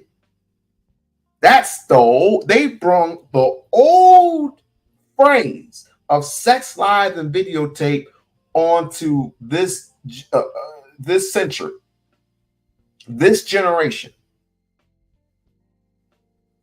But they're putting their own spin into it. We got to see how many bodies this girl got. We got to see how many bodies this girl got. It's like, yo, she is not marriageable at all, but she's fuckable. Oh, this dude over here, we got to see how many bodies he got. He's not marriageable at all, but he got money. I don't want to put that D word out there. Doomed. I don't want to put it out there. I don't want to put it out there, and I'm not going to put it out there. Because I know I can handpick people and I can literally work with them. And I know they'll be able to work with me. And the woman that they already got, we don't have to worry about it. We have to worry about it. We can create our own island somewhere, right? And since we are men, we can build infrastructure together in our tiny little island and leave all the rest behind. Those who want what we got, they can come where our spot where we're at, but it has to be in good intentions. And you have to practice common sense. There's too many Jane Does out here to say that men going for them. That's just me being honest. Because the truth is, as much as men like to say, as much as men want to say that women want to date the same dude, y'all like the same type of chicks. Mm. Okay. Get the likes up, get the likes up, get the likes up. So you want to respond? Yeah, no, just real quick, man. I just want to echo what bro saying, but I just want to hammer the point home, man, that if niggas was who they needed to be or who they said they was, the issue is never finding a good woman. It's not. The issue is, am I ready to settle down and take on what comes with taking care of a family? Am I in the right headspace to do it? Not a lack of options, right? But I think a lot of niggas have lack of options because they are not who they think they are. And I'm not just even speaking from a money perspective. A lot of niggas is just socially awkward. You just a goofy for real. You see what I'm saying? So when you're in a room with these women and you talking to these women, you conversing with these women, they don't get a sense of confidence from you. And you can have money, but if she gets that from you, then I'm just gonna finesse you. I'm just gonna trick on you. I'm gonna get you to trick. But as a man, if you are who you say that you are, the issue is never finding a woman. Let me hammer this home. The issue is, when am I ready to settle down? If that's not the case, then you got some more work to do. That's just my opinion. So a good woman takes money out of you? A good woman actually use you? What? Say that again? You said if you get into a room and you don't have enough confidence and you don't have whatever, this language, a woman is going to use you. She's going to let you trick on her and all that. So you are telling me that a good woman will let a man come to her and she would use him. Is that what you're saying? If he's not good enough, or if he's not, is that what you're saying? Is this mic working? Yeah. It can't be working. No, it absolutely is. Let's leave the theatrics to the side. Answer the question, please. Would a good woman make you trick your money? No. Why would a good woman make you trick your money? So why you keeping mentioning bad woman when that's not actually what we're talking about? You're talking about a woman. Because niggas choose bad women. This is the point of what I've been talking about all night. This is amazing. Choose to have sex knowingly with women who they shouldn't be dealing with to begin with. Again, circle jerkers. I'm sorry, but Fatty seems like a circle jerker. I mean, he just goes around and around in a circle. It's like we can't get nowhere. And again, where do we land the goddamn? Where do we land the goddamn plane? Where do we land the plane? Because right now we've been in the air for like, let's just say 18 hours. And we're about to run out of gas. We're going to crash land this bitch. And everybody's going to die. So we need to figure out right now where we stand at this point. What do you want? I gotta come out with. I'm gonna have to come out with it. Like, what do you want? Tell us. What do you want? We've been saying this all night. What Why have you been listening to? Why are you mentioning bad woman? If a man is a lame, if a man doesn't have confidence, if a man gets in the room, right, and these women are using them, why are you mentioning bad woman when we're actually trying to fish for the good woman? Why are you mentioning it like even Ricky with the outliers? The woman that goes to the James Harden party, that woman is an outlier. Most men are not going for IG models or for baddies. They're going for women that are from 4, 3 to 7. And we are not dealing with this woman. Do you agree that the problem right now is that good woman and bad woman are so close that we can tell them apart? Would you agree with that premise? No. So you don't agree with the premise that the good woman is dressing more like the bad woman, and the bad woman is kind of frequenting. Like, you don't agree that bad woman and good woman are very difficult to actually get apart because they defend each other, they're on each other bullshit. You don't agree with that? No. Okay. Who this lady died was popping. Daddy is never satisfied during the debate. LOL. Hey everyone, great show. Salute. So Ken Folk with the $5 says, Trill, are you in the Divine Nine? Okay. She said no disrespect. Now I think a couple people had said that in the chat. Hey, can you do me a favor, Ham? Can you share the screen just real quick? Now, this is what I was talking about earlier, Trill, to where you were saying, even in this Negro and his stats, Jesus. That case, right, where you're saying with those degrees and things, this right here is 2021, 2021. This is like 2021 numbers, right? So you can imagine it hadn't increased by like $20,000, but just give you a baseline. So if you look here, the average earnings for a black man the ages of 20 to 29 is $25,000. So saying that a black man is going to be earning $60,000, you know, first job out of college, even with any type of certification degree, so on and so forth, again, you're going to be an extreme outlier. I'm not saying it's impossible, but I'm just saying it's going to be an outlier. And then furthermore, the data has shown that earlier marriages are more unsuccessful, being that, you know what I'm saying, the lack of salary or earnings on both parties, you know what I'm saying, income is going to be a major part of that too. So I'm with you as far as, you know, I guess it's saying like, hey, start the process of thinking about marriage faster, but saying that even still, like, I think the earliest marrying groups are either white or Asians, and they're still at 29. The people that have the high success rates are that way. So that's why I say we can't overcorrect and tell us to do things that are just like aren't being done by anybody. That's all I'm saying. Yeah, I don't disagree with much of that, but again, it speaks to the stats you just gave. It's that those are USA averages, right? Yes, it is. Yeah, meaning that they include the whole country. Yeah, all rates. So black specifically. So black non-Hispanic, 20 to 29 is 25,000.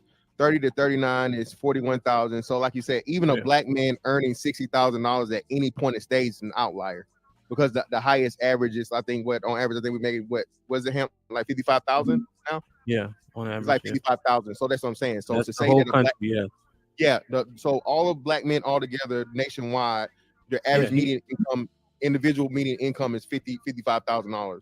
So that's why I was trying to say, you know what I'm saying, to your point, of which we want that, of course. Hey, brothers, you know what I'm saying, get the best possible credentials, degrees, all those things, certifications you can get to make as much money as you possibly can, as early as you can. But I'm just saying, when you bring those things up, and shout out to you for making that accomplishment.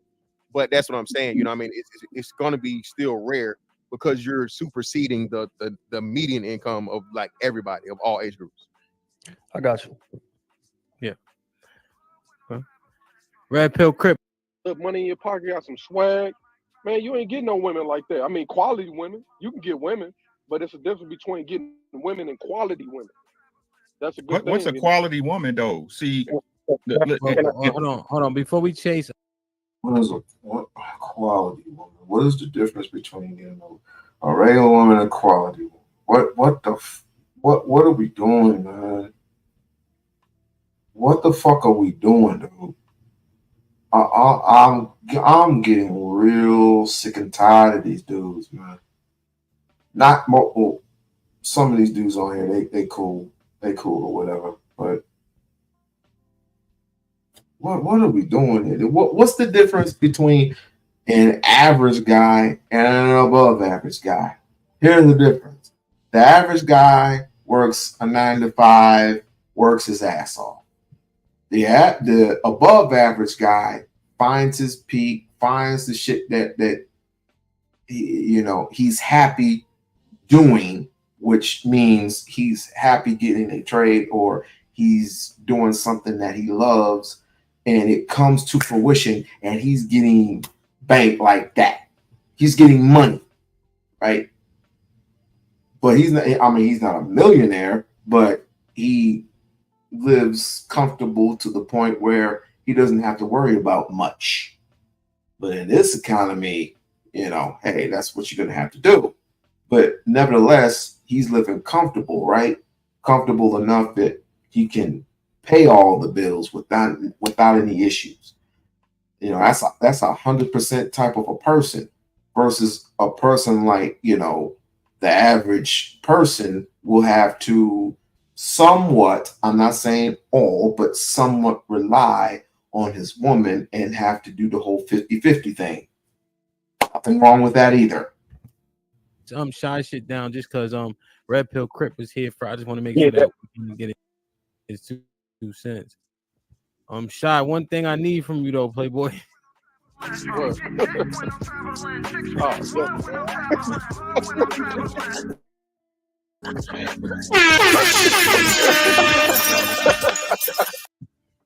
So, but just in response to what bro was saying, I'm thinking like I understand that you got to have bread in this world to like get the woman you acquire, but I think as men we got to be more realistic. We got to understand that okay, I am a 6 with paper. But I can only get this. I'm sorry. This damn echo is killing me, bro. I don't even know how I get up out of this. Don't give a damn about nothing about no social media, and they look better than any one of them chicks that you could them video. You could just crush and move on. No, for sure. I don't disagree with that part at all. But even I just feel like it's a lot of quality women who regular too though. That's my only thing. Like again, she got her own car, whatever, but she may not be making 6 figures. She may not be making, you know what I'm saying, a whole lot of money, or like we said earlier, chasing athletes and shit like that. She just a regular chick, but she bad as hell. That's why it'd be so funny watching dudes just obsess over these Instagram chicks. Because in my head, I be thinking, and you could ask Camp, shit, he done DJ at camp. It's plenty of women running through camp who who give a damn about nothing about no social media, and they look better than any one of them chicks that you can, them video vixen Instagram model chicks that you can aspire to be with on there. But she got a regular ass job. She just got off work, Sunday fun day. I'm out with the girls, having drinks, whatever the case may be. I feel like it's way more of those type of women, and with those type of women, you ain't got to necessarily be rich or be wealthy. You know what I'm saying? But I be feeling like a lot of niggas feel like, okay, I gotta be rich or I can't get access to most women, and I ain't buying that. Again, to get access to a certain type of women, going back to what me and Rick was saying. I thought we were supposed to get money to. I thought we were supposed to get money to get ourselves comfortable first. Do for self first. When did a woman come in? I'm wondering. When did a woman come into play? I mean, you get the woman, right? But you don't have a home. You don't have a house. You don't have an apartment. You don't have a car. I'm confused because it you don't even have clothes. You don't even have new clothes on your back. You just got the regular clothes that you were given ever since I don't know. You need new clothes, shoes, socks, drawers, an apartment, a bike, whatever. Some people start slow, some people start medium, other people start a little bit faster than everybody else. But at the end of the day, it's all about pleasuring yourself. It's about even spoiling yourself a little bit. But a woman is going to do what a woman is going to do. Because with her intelligence, she's got it like that. But some men actually believe that they must get them panties wet. That's the only thing that some of these niggas think about is getting the drawers wet. A lot of niggas be aspiring to be with an Instagram, you know what I'm saying, a famous motherfucker who got like a bunch of like, I done been amongst conversations, bro, to where you would have dudes taking pride on fucking with a girl just because Drake hit. or just because James Harden was with her. That's like a badge of pride for him to deal with that woman. And that shit happens a lot, bro. And I be genuinely confused. Like, why are you taking so much stock in that type of thing? You see what I'm saying? And it's a lot of dudes who do that. But just like I said, finding an attractive woman who can take care of herself. Damn, a wealthy or six-figure, somebody who can take care of, got her own place, got her own whip. That's not that uncommon of a thing. And I just wish we would stop talking like it takes a lot of money to have access to that type of woman, because it don't. All right, so Trill, answer me this. You said that type of woman is not a real thing, right? Who the type that? of woman, the type of woman that got, you know, her own car, own crib, and stuff like that, right? No. I'm not saying that that's not a real thing. I'm saying that that's way more common than we get on these channels and talk like that. That's it. Okay, you say it's way more common. Okay, so how common is it that those same chicks got two or three kids? Very common. Very common. So is that quality, or is that just? But again, that would depend on the man you're looking for. You got certain dudes who he might have 2 kids too, so he looking for a chick that got kids. Or you don't want kids, or whatever the case may be, or you got a dude who don't want kids at all. So you having a kid, it don't really move me like that. But if you don't have no kids and you in your glow or whatever, and you prefer to not date women with kids, I ain't saying that there's nothing wrong with that. But what I'm saying is that way more of these women would be compatible with dudes if they had realistic expectations. But go ahead, Rick. Yeah, and to clarify, right? The nobody's saying that shit. The truth is, the chick could be a 6 and not the right chick for you. She could be a 5. The point is, again, let's listen to what I'm saying, fellas. I hear what y'all saying, and I agree with y'all on some part, right? But again, what is your motive? Are you guys looking to get married? Are you looking to have a one and only? Are you looking to build a family? Then we can have a real conversation. But if that's not something for you, why do you care? Why do you even care? Right? You don't care. You out here with these hoes. Chill out. You should be appreciating the situations that's in front of you right now as a single man if you're looking to explore your options. But it's no different. You want a wife, it's going to be difficult for you to find a real one in most cases. It don't matter if you him or not. We are looking for things to change when a wife has always been rare. A good woman has always been rare. When you see a man with a wife, I could have said it no better myself. That's with him and she about their business, right? You say he's 2 things. He's smart and lucky. See, but that's the thing, though, Uncle Rick. Not to cut you off.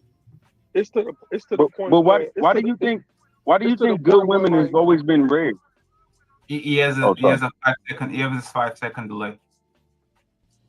He tried both phones too. And the true question is, does everybody on this panel agrees that a good woman is rare? Yeah. But hey, man, I don't disagree with that. No, 1 second, because this is very important. Check out, this is very important. Does everybody on this panel agrees that a good woman is rare? No. Quantify it. Let's quantify it though. So Fatty, would that be a good like woman is objective. But go a ahead. good woman is rare. Let's say 2 out of 10. Let's go with that. Like 2 out of 10. Yes, let's go a good woman, a marriageable woman, a woman that is ready to be a wife, to have kids, to be a good mother is rare. Do you think that a good woman is rare? And what age is this, Fatty? Just so I understand. I do. Let's go with 30 because it's the average age of marriage. Let's go with 30. I do. You think a good woman is rare?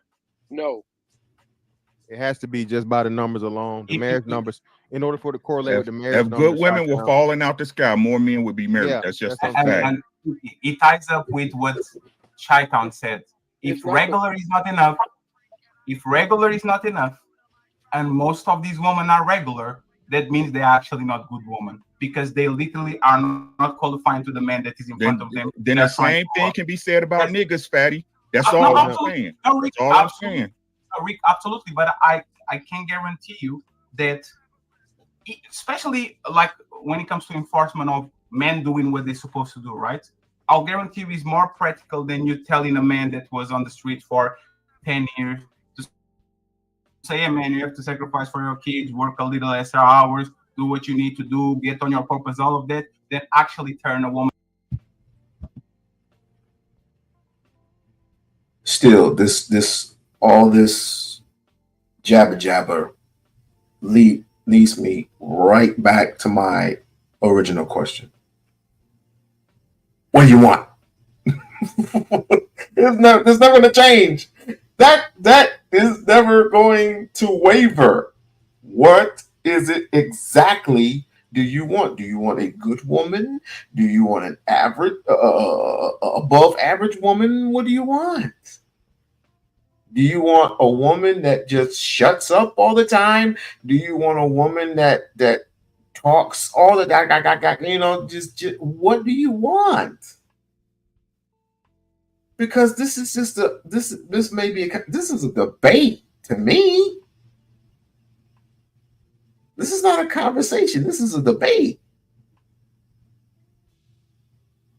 The average woman, no. What is it that you want? The average man, what do you want?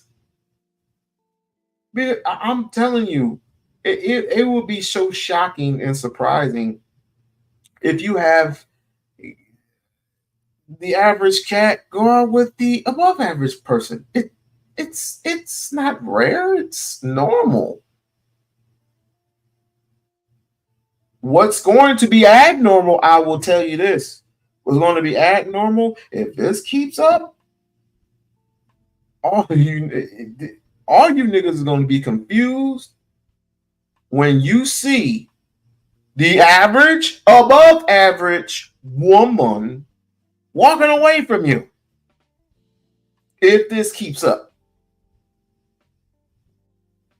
So I suggest you separate yourselves and just have nothing but men panels. And the women will have nothing but women panels. And y'all figure this shit out. And at the end of days, we'll come together. You have one man, you have two men, two. Hey, Lisa. 2 men to 2 women. And you actually come on camera or sit down or whatever the case may be, and y'all say, look, we came to a conclusion, and the woman goes, we came to a conclusion, and see if they match. If they don't match with what you're looking for, if nothing makes any sense, then go back to the drawing board. And this is not for married people. This is not for married couples. And this is not for couples. This is for people who are single. This is for single people. Woman that was not ready to be a wife into like immediately like transformer into a ready to be like that shit doesn't happen by night. It's like that's why we say don't ever turn a hoe into a housewife. There's a lot of male hoes that are around and then they flip and they get their shit together. Women usually when they get into the type of lifestyle, they are not going to snap out of it just because. So if is regular as a man, if regular is not enough, and I saw everybody nodding their heads, prove that they're not good women because most women are regular, and they should be okay with regular men getting regular kids, living regular houses, having regular cars, and they are not. See what you forgetting is. See what you forgetting is when that's the scenario for most people who in relationships. They regular people. Most people that are in relationships are regular people. They are not exceptional people. Which again, when we talk about rare, which is where I disagree, because good is relative. We get to talking about, okay, I want a woman that got, whatever, or she looked this way, or she looked that way, or whatever. That may be good to you, but to this dude over here, that's not necessarily good to him. He don't need all of that. He need a chick who maybe a 5 or 6 on the look scale, but she cook good and she attentive, and it don't matter if she got a kid. And that's another thing. These numbers are so skewed. I heard she's a 7 or 10. I don't pay attention to that. Listen, if I like you, I like you. If you like me, then you like me. I'm not. Am I 10? Am I? We've gone. That is so old and so outdated. Yeah, but and she's good for him. They are compatible within a relationship. But So you are- again, when we but get to you talking are about double like, are talking again. there like are good women rare? That's a hard question to answer, but I would say no because it's subjective when you know what you want. But I think the issue is a lot of men don't necessarily know what they want in a woman. Going back to what we said, which is why they give so many of the wrong type of women attention. But you are double talking again because before we were pushing for men to be exceptional. For men to be listen carefully. That shit is not working, bro. Why are you getting why are you getting stressed? Like listen carefully. No. I'm not getting stressed. It's just you keep trying to and it keep falling. He's not an aha. I ain't double talked all night. I've been consistent with what I've been saying. So but you're not listening. That's the when problem. When you get out of your feelings, let me know so I can actually I'm tell never you. in my feelings, G. Never. That's you. So let me finish my point, and you can actually prove that I'm not right. Do you think regular men are enough? You actually were nodding when Chi-Town was saying regular is not enough. You were nodding your head, right? You were nodding your head. So you weren't? No, he said no. No, again, what the fuck is you watching here? Okay, so I will concede and I will take that bet. You don't agree, like regular is not enough. You agree with that, right? Regular is most people. I just said most people that are in relationships are regular people. They are not exceptional people. So if they're not enough, why are they in relationships? Most people in relationships are regular. So regular is enough. Yeah, based on them being. Yes, no. Concede to the point. Like I'm literally trying to have a conversation with you. So if most people that are in relationships are regular, me, and it's not working. That's not gonna have a conversation. I just said regular people are normal, and they are enough. Regular people. You're saying regular people are enough. I just fucking said that. So regular people are enough. It's fair, right? Yes. Okay. So this is why you were double talking, because regular people live paycheck to paycheck, have regular jobs, and live in regular houses. But an hour before, you were telling that a man needs to get his shit together, 75K, and you were talking about nigga. The average nigga does what he has to do to get his shit together before he does all that. And then when he gets his shit together, he can find a program or something that will get him to a level of comfortability. Not everybody has a trust. Not every motherfucker got a trust fund. God damn. Like we were talking about metrics that make that man actually exceptional. So if every motherfucker had a trust fund, do you obviously think we will be having regular jobs? What the fuck, man? What the fuck? This is what I'm talking. If the average guy or the average girl had a regular job, wouldn't it be apropos to elevate to a level of constituency? I messed up that word. Just elevate yourself to a level of comfortability. Level yourself up. You already have intelligence. You already have. You need to master your craft, basically. And when you're done mastering your craft, and then you get into the field that you must love, because if you hate the position that you just picked, then it's not going to work out for you. You're going to have to love it. And when you love it, you cannot do no wrong. The what you call it? Let's just use what I used to do. I used to be in carpentry. Okay. In my field, in my line of work, this is what I long for. This is what I studied for. Okay. I studied hard as hell to get to the level, to try to get to a level where I'm most comfortable at. But once you get into that field, it's not like, okay, I actually can do this. No, it's not what you think. They start you off slow at first. They start you off with not pavement. What did it start you off at? Tearing up pavement and some shit. You tear up the pavement, right? They start you off at a small level. You are a pre-apprentice. And when you start off at a pre-apprentice, you're at 50%.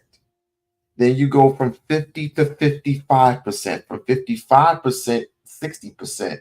I think 65% is a journeyman. I'm not sure. I haven't been in a while. And then you go on and you go on and you go on different levels. Concrete. You go on to different levels, but you have to get there first. If I had a fucking trust fund, do you obviously think again I would have a regular position? No. I'll be having my own shit. Again, what are we looking for here?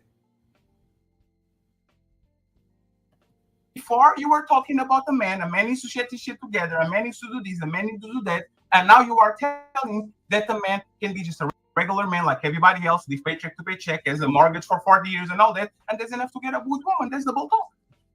And again, if it's enough for me to have a woman to be regular, why should I strive to be this top of the line man when regular is enough? You are double talking. Yes. And again, you are not listening, because nowhere did I say a man had to have a house to have a woman, or a man had to make 70K. And when I presented the number, I presented it as if it was average. And then Fantastic brought up some stats, and DJ Hemp brought up some stats that said the 70K was average. So the perspective I'm speaking from when I say that is that that's average. And I said a man does not have to have a house. Most people don't do that. Most people start out, if you remember, I walked you down the timeline and said, I don't know how they do it in Portugal, but most people, right, when they 21, 19, leave the house, they get an apartment. It's not necessarily required to have a house to have a woman. These are things that I said, and yet again, you sit here trying to spin the block, move the goalposts, and and you fell flat on your fucking face again. Now, can we have normal conversations going forward, please? Yes. It's like you saying, for example, a man that has confidence, he walk into the room and women are going to see it. And if he doesn't have confidence, women are going to use him and all that shit. You know what the regular man is? Not confident. You know what the regular man is? Not him. And if he's still getting results, once again, you are double talking, because the amount of men that are extremely confident, that exude that, and that women actually are attracted to them is the minority. So why do you keep double talking and using these men that are outliers, and then you go back and say regular people isn't like regular is enough? Why you keep doing that? And again, I'm gonna check you again. Rainbow Kid again, right? Fatty out, but right. But just real quick, what I said was a lot of niggas are just awkward. They are goofies. They are lames. Meaning that is the bottom of the extreme. And yet you hear that and process it like, no, you're saying you have to be him to get women. I did not say that. I said you should not be awkward and goofy and lame and have no social skills. There's a lot of room in between awkward, goofy, lame, and having no social skills. It's a lot of room in between that and being him, the top of the totem pole. All I'm saying is be sociable, be normal, know how to talk to a woman at a decent level. Again, you are hearing what you want to hear to try to catch me in aha moments and are falling on your fucking face. So I ask again, can we have normal conversation going forward? Put those fucking notes up and talk like a regular person, please. Like, share, subscribe, tell a friend, hit that like button right now if you can. That helps the channel the most. Mo List with the $5 says, men and women are messing with people they know they shouldn't, but rather blame their poor decisions than blame themselves. Matt with the $5. That's all I'm saying. Super fast. Let me get through these super chats, y'all. Matt with the $5 says, glad to see you brothers doing your thing. Shout out to Trill and Uncle Rick. Indeed.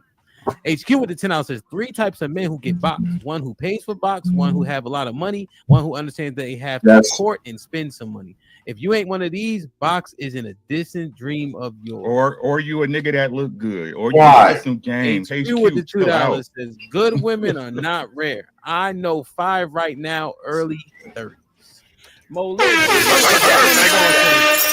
it's all these bum ass couch surfers with women with their lives in order, getting to the bag and cute. I don't want to hear that shit. Ain't no way y'all fellas in the chat game gonna convince me a bum has more access than me. EA with the 7 Canadian was popping. Panel, what group of women have the lowest marriage rate yet have the highest divorce rate? Black women. Black women, per the statistics. Callie with the $2 says the good women for you is rare. You gotta be compatible. Red Pill Ranger with the $5 says Jane Doe feels she settled for John Doe, hence the divorce rate! Exclamation point. Also, good products don't stay on the shelf long. PS5s don't collect. Right. And truth, that's why you're a married man. This shit don't be making sense. It wasn't supposed to be easy. It's not easy. It's never been easy. HQ with the $5 says Trill ellipsis. They say bad women have body counts over 3. If that is the case, then y'all are right. There are no good women. Take dirt naps with dry wood. Try to kick Fatty, but Caesar brought him back, and then now Fatty now has a $20 credit. Jack with the $5.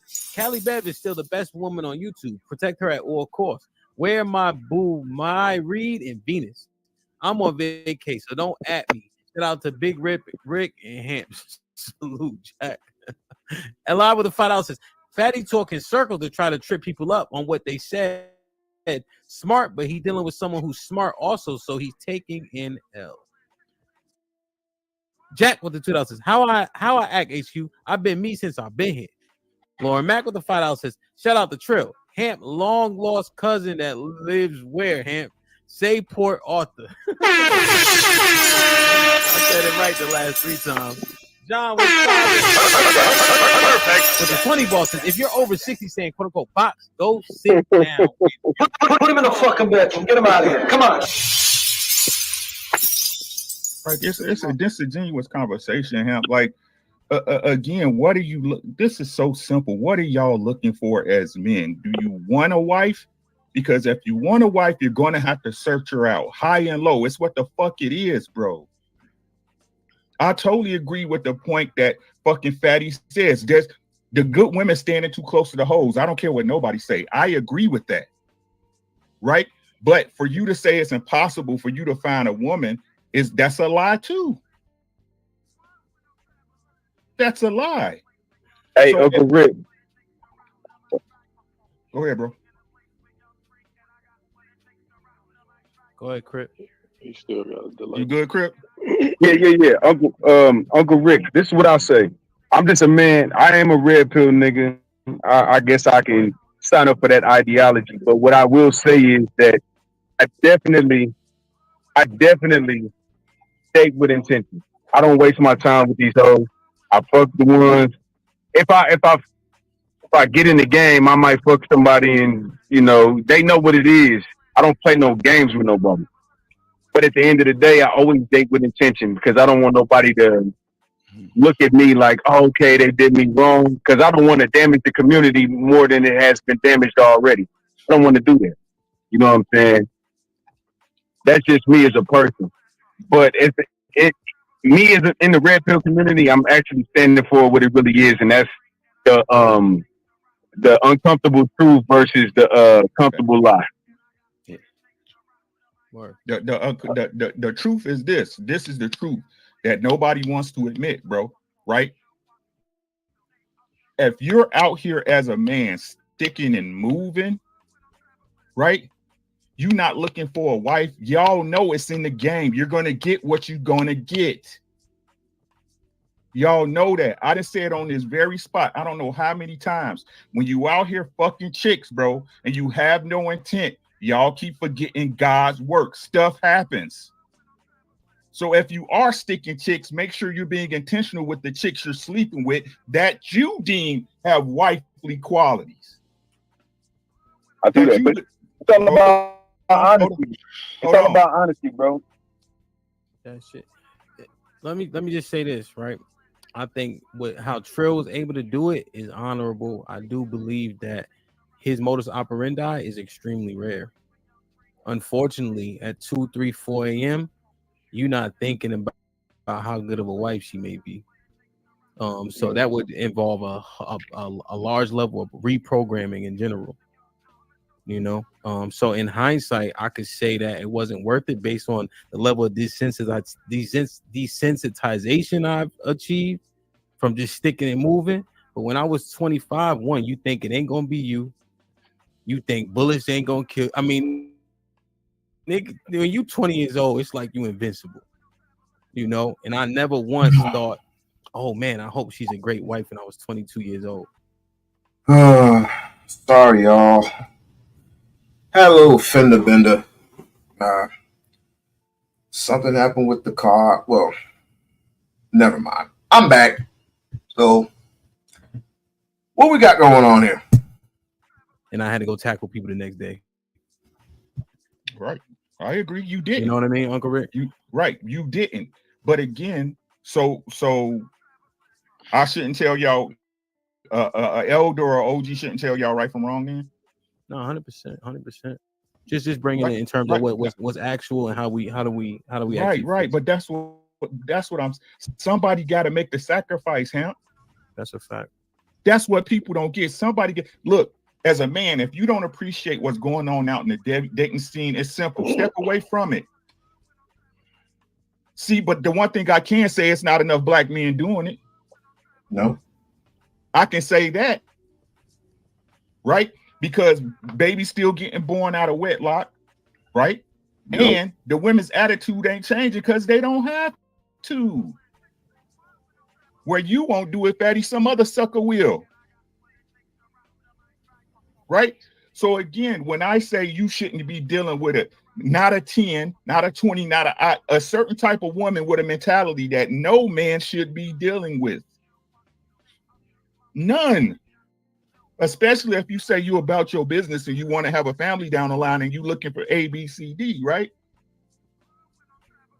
But if we're not willing to do that, as men, they'll never get the message, right? And the one thing Mo Liv said, I hold women 100% responsible for access to sex. I'm not gonna keep getting into that. Y'all know that, right? But the reason we move the way we move is contingent upon each other. It really is. It's contingent upon each other. Nobody's taking a stand and saying, hey, this is the standard. Nobody. Like, share, and subscribe. Like, share, and subscribe. Anybody want to come up and chop it up with your boy for a while, you can do that. Also, like and share, subscribe to the channel, become a member of the We-On-Loc Nation channel. Trust me, you get a fair shake over here. You always do. You know, that's one thing that I had a conflict with MRM, and you could jump in. The women control access to sex thing. I think Fatty and I talked about it previously. Like, I didn't quite understand that when I first heard it. Like, when I was approaching women, I immediately thought that once she get an interest, I'm in control at that point. You know, but he let me know I was the Uber driver. So I'm dumb. I got the wheel, but she got the direction. But I just never really saw it like that, just when being outside with the chicks. But again, that's because we wasn't taught, or you had to learn later on, right? So I equate it to this, right? A man is responsible for everything that happens after the transaction. Everything, right? This is the thing we talked about beforehand. When people come, they want to cry about child support, or she don't want to delete the baby, or such. It's out of your hands at that point, right? But before that, you access nothing until she opens the door. You access nothing. I got a question. Can we just admit that we live in a generation now where people don't really date with intention? Can we just admit that? Like, a lot of people don't date with the intention to really date, whether it's the man or the woman. The man intentions on, trying to hit, trying to get the box or whatever. And the woman's intention is to see what she can get out of the nigga, out of the situation. No, because that's few, far, and in between. It's few, far, and in between, and guess what? It doesn't go anywhere. Or she might get what she wants, but at the end of the day, how much is enough? Is it going to be enough? No, she's going to find her ass right back at a regular job and doing a regular position. Or she might be home, or she might be stripping. Who knows? As far as the Negro, a so-called Negro is concerned, he gonna end up in jail, some solemn or dead.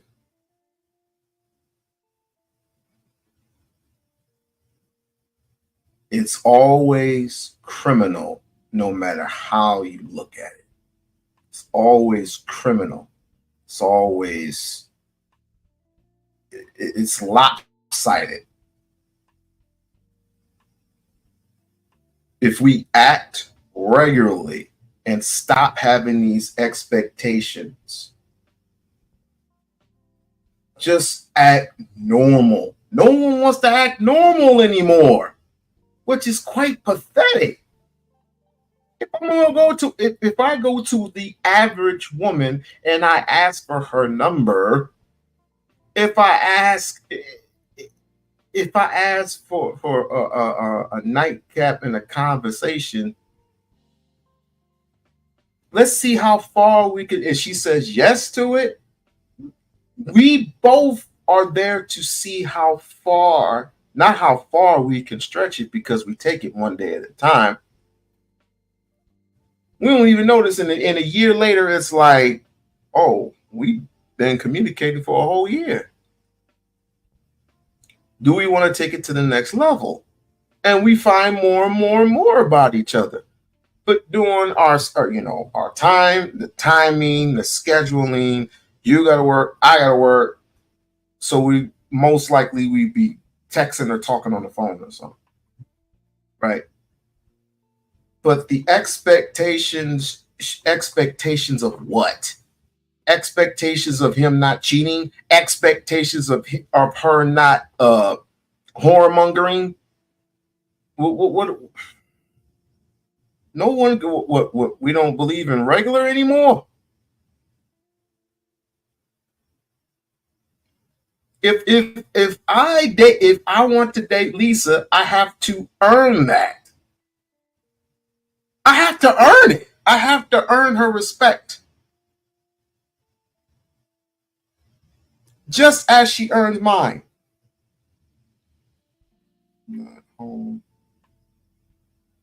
Just as she earns mine. I have to earn her respect.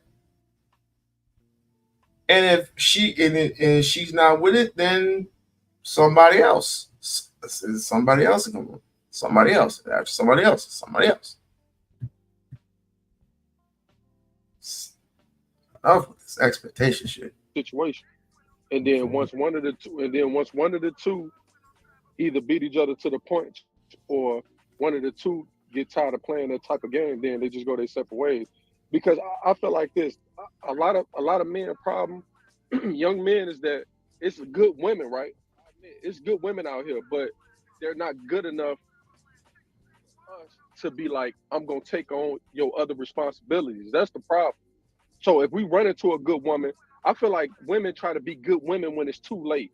Why you not a good woman when you 21, 22, 23, 24, 25, 26? Why you want to be a good woman when you over 30, 30 years old, over 30, got a bunch of fucking kids, and then now the niggas that you were chasing, that you thought that you could get, that you really wanted, don't want you no more. So now all of a sudden you basically selling for the niggas that used to like you in the past, but now you want to give them a shot after you didn't just gave your whole dig to the niggas who ain't even want you like that. 26.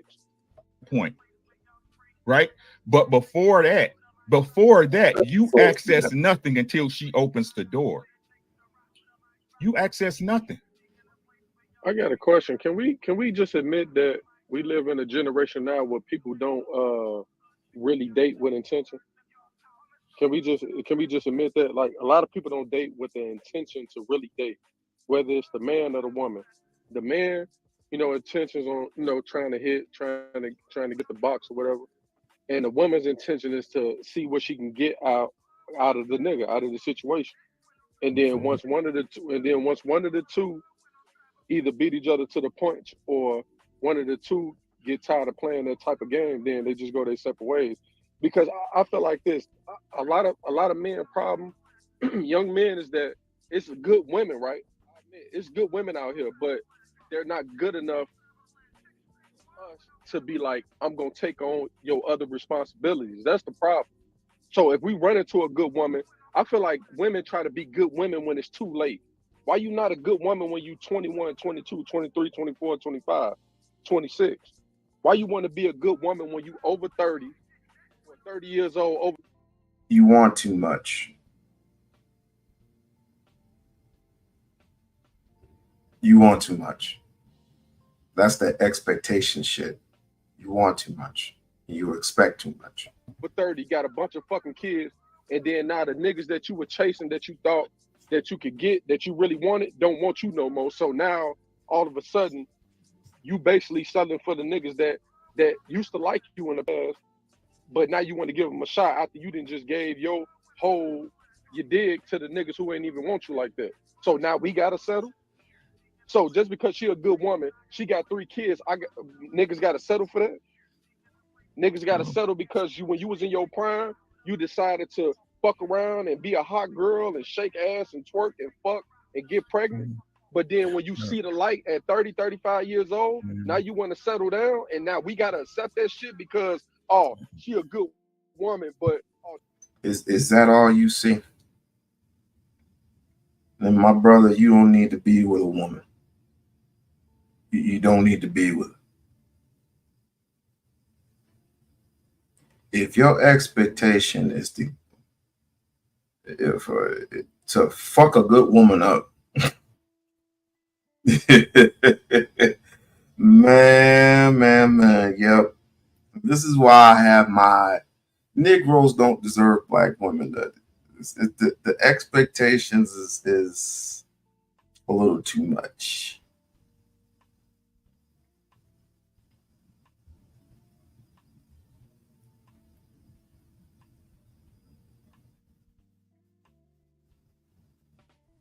Let me know when.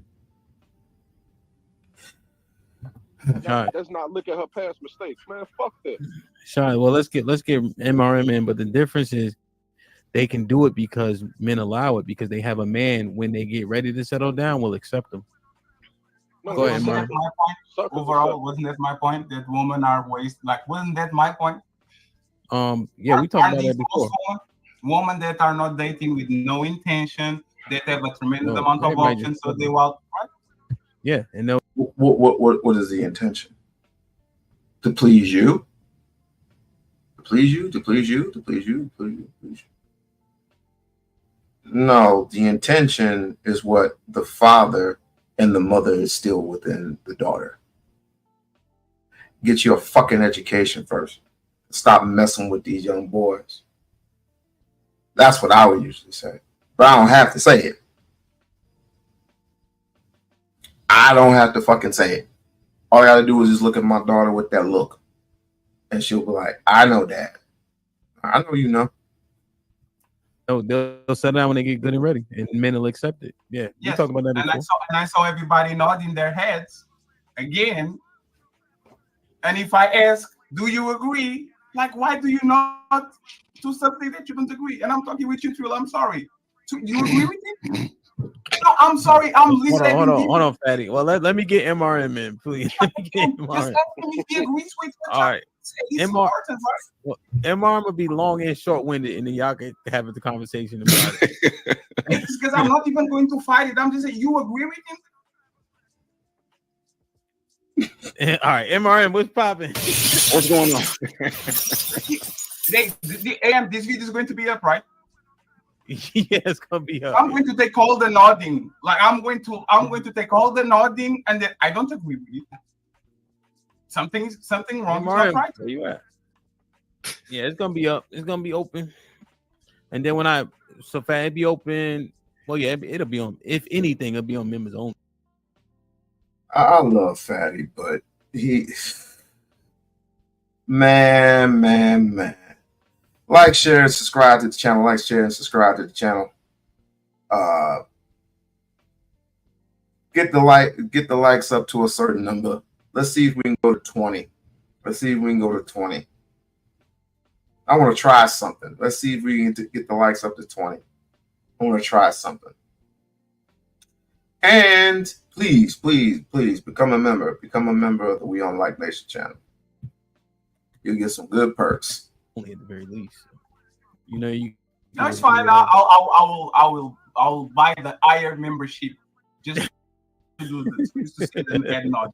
So because if I'm crazy, we're going to the tape. Go ahead, you guys. Got it. Time out.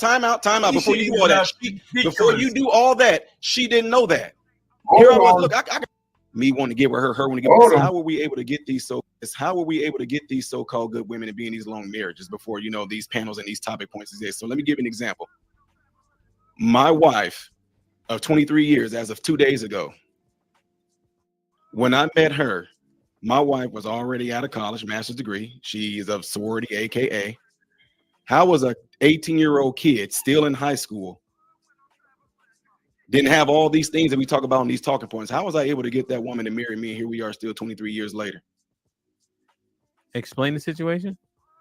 She was out of college already, sorority and everything. I'm still in high school. How was I able to get that woman to marry me with these talking points that we hear on these YouTube streets? What's her situation? The whole, you know what I'm trying to say? So what I'm saying is that, like, you're him, bro. Say it again. You're him, bro. That's why, because you're him. And the thing is, what people do, this is what I love to do. Sometimes when I go to speaking engagement, we do like these marriage, events and things like that. I tell people what I am and what I do. And then people say, well, that's how you was able to get your wife. No, I wasn't that when I married her. I wasn't in medicine when I married her. So what I'm saying therefore is that I think it might have been you, Uncle Rick, when you made the comment and said you got to know what you want. People thought it was real corny, and I still even do it to this day, and I don't care what people say about it. I have something called a journal. In my journal, when I was going through high school, I wrote in the journal what type of woman I wanted, what type of man, what type of family I wanted out of this, how this woman was going to be. I wrote all these things down, and I stuck to that plan. And when that woman came across, and there was many of them, but this one right here seemed to have fit exactly what I was. And the thing is, what I loved about it is that when we were first talking and courting, we didn't spend any time talking about me wanting to get with her wanting to get with me. It almost is weird that we was actually trying to prove to each other how good of an individual that we were and what we wanted, what our goals were, what type of, she wanted to be a mother in the long run. You know, she wanted to be married one day, and other girls weren't talking like that. So it was like, oh my God, this is crazy. And here I am in high school. Like I said, again, she had the car, she had the place, she had all those things. And yes, she took a risk on marrying somebody out of high school. And here we are 23 years later. So what I hate about this is that a lot of people, even with me being in medicine, even with me being married as long, I hate when people try to say things like you're an outlier or you're an anomaly or you got lucky. And my wife hates it too when people say it to her, girl, you got lucky. No, we chose right. What's wrong with actually saying that we chose right? Do you have any advantages? Are you tall or short? I'm 6'3". Okay. When you married her, were you promiscuous like the rest of us in high school, or did you have like more upstanding? Nope. She was it. What do you mean? So that was your first piece of ass. What do you mean? Mine. Oh. These niggas don't deserve. Let me preference by stating that modern Renaissance, Trill, DJ Hamp, Uncle Rick, what I'm about to say does not include you. But these two niggas, I don't know. Oh damn! So she found you. She a virgin? When she found you as a virgin? Me. He was a virgin. That explains it all. How about her? Did you guys have that in common? No. No, she was fucking. You are an outlier, motherfucker. You want a virgin? A 6'3" virgin ready to be a doctor. What the fuck difference does it make? You know what? That's what most of you fucked up Negroes want. Now I get it. Now I'm starting to see. Now it's starting to resonate with me. Y'all want virgins. Ain't happening. Ain't fucking happening. I lost my virginity at 18.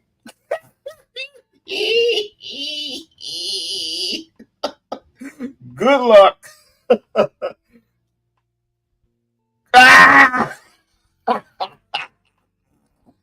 Good fucking luck. Good fucking luck with that. Good luck with that. All right. The moment y'all been waiting for, and I've been wanting to play this for a while. Trish played this for me last night. And this is prevalent to the Negroes who want woman, so to speak. But I'm telling you, when I play this, you're not going to like it. But I would be aware, will be fully aware of some of these Rim brothers, some of these crazy ass Negroes who want woman for their own personal gain. It's not anything else. Remember when I told you the whole Dubai thing? The glitz, forget about the glitz and glamours. Forget about the cars, forget about the houses, the 5-star hotels. Forget about all that shit. Get that out your mind. There is a reason why the ambassador is who he says he is. The one that built Dubai from brick by brick. Him and his sons, right? Now, you've seen the good. Let's see the darker side to things, shall we? The darker side. She's from Algeria. My father is the Prime Minister of UAE and the ruler of the Prime Minister. Dubai, Mohammed bin Rashid Said Al Maktoum. He has 3 daughters called Latifa. I'm the middle one. There's one older than me and one younger than me. And he has 2 daughters called Maryam also. I have 30 brothers and sisters total. I had to say that in case this video is discredited in any way that, no, there is a Latifa there and a Latifa there. Yeah, there's 3 Latifas. I'm one of them. I'm the middle Latifa. My full sisters are Metha and Shamsa. They're both older than me, and Majid, he's younger than me. And I'm making this video because it could be the last video I make. Yeah. Pretty soon I'm going to be leaving somehow. And I'm not so sure of the outcome, but I'm 99% positive it will work. And if it doesn't, then let me paint the story to you, because I seen this last night. Basically, this woman here was trying to escape the Prime Minister. The Prime Minister is like I said, is the one that helped build Dubai brick by brick by brick, and is hooked into everything, hooked into the FBI, the American embassy, basically. And so this guy is very, very abusive, right? And very sexually abusive. So this woman right here has escaped a total, I would say, I don't want to dispute the number, let's just say 3 times. And each and every single time she's tried to escape, the ambassador would find her through all the resources that he has within him, and he has plenty of resources,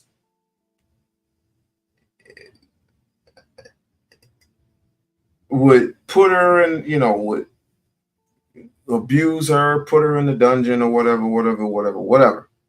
I'm gonna roll a little bit of it, and I want you to sit back and comment on what you think. And is it God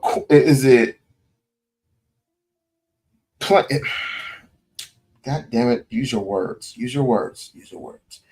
Is it conducive to the Negroes in this space? Meaning, is this what these Negroes hope to do?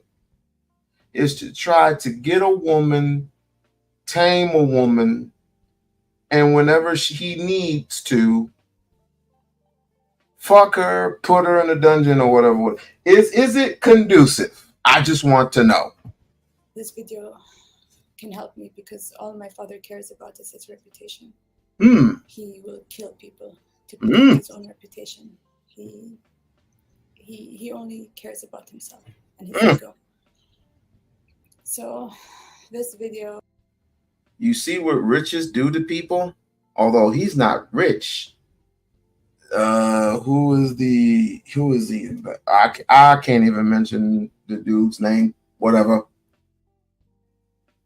But this is what happens when money rules, is the ruler of all evil. And boy, they are damn near trillion. Well, they are trillionaires. They can spend as much money as they want. They built this shit big brick by brick. But let's listen. Could save my life.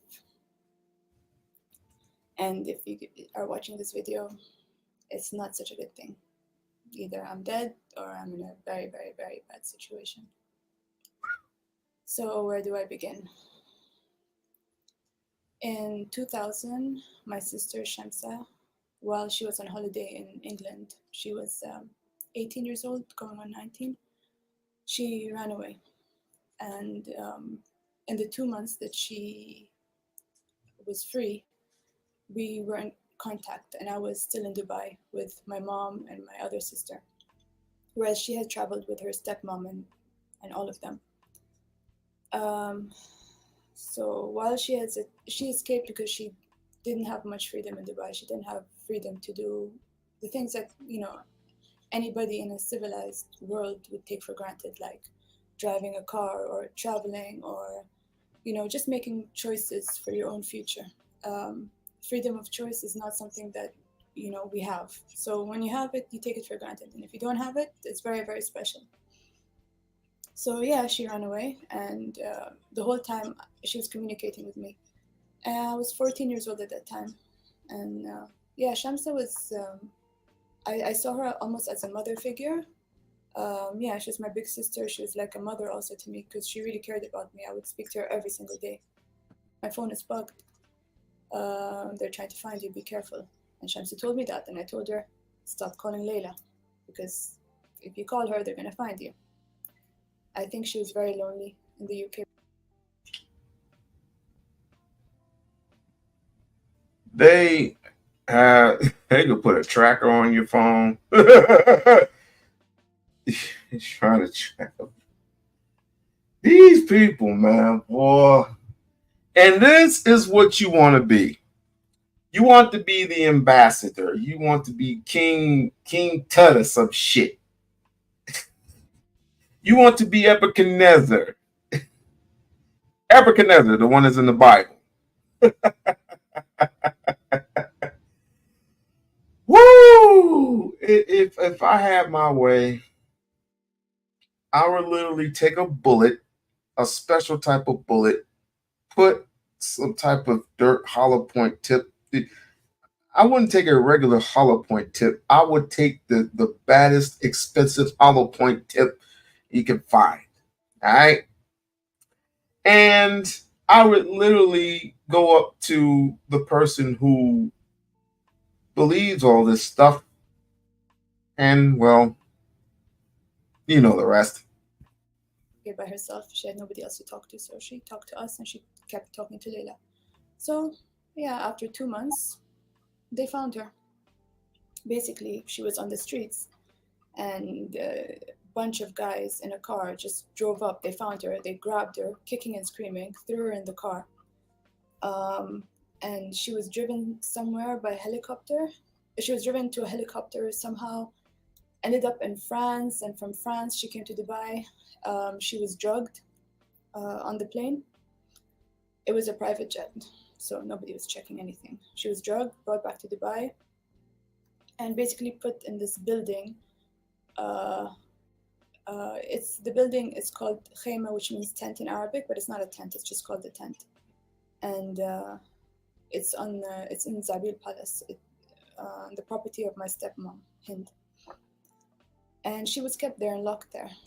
And during that time,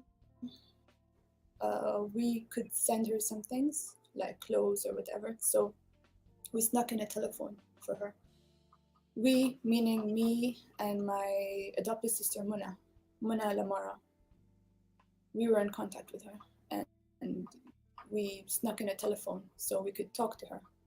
So while she was inside, she contacted some journalists in the UK. And they released the story to The Guardian. I think it was around May 2001 when the story came out. I'm not really sure.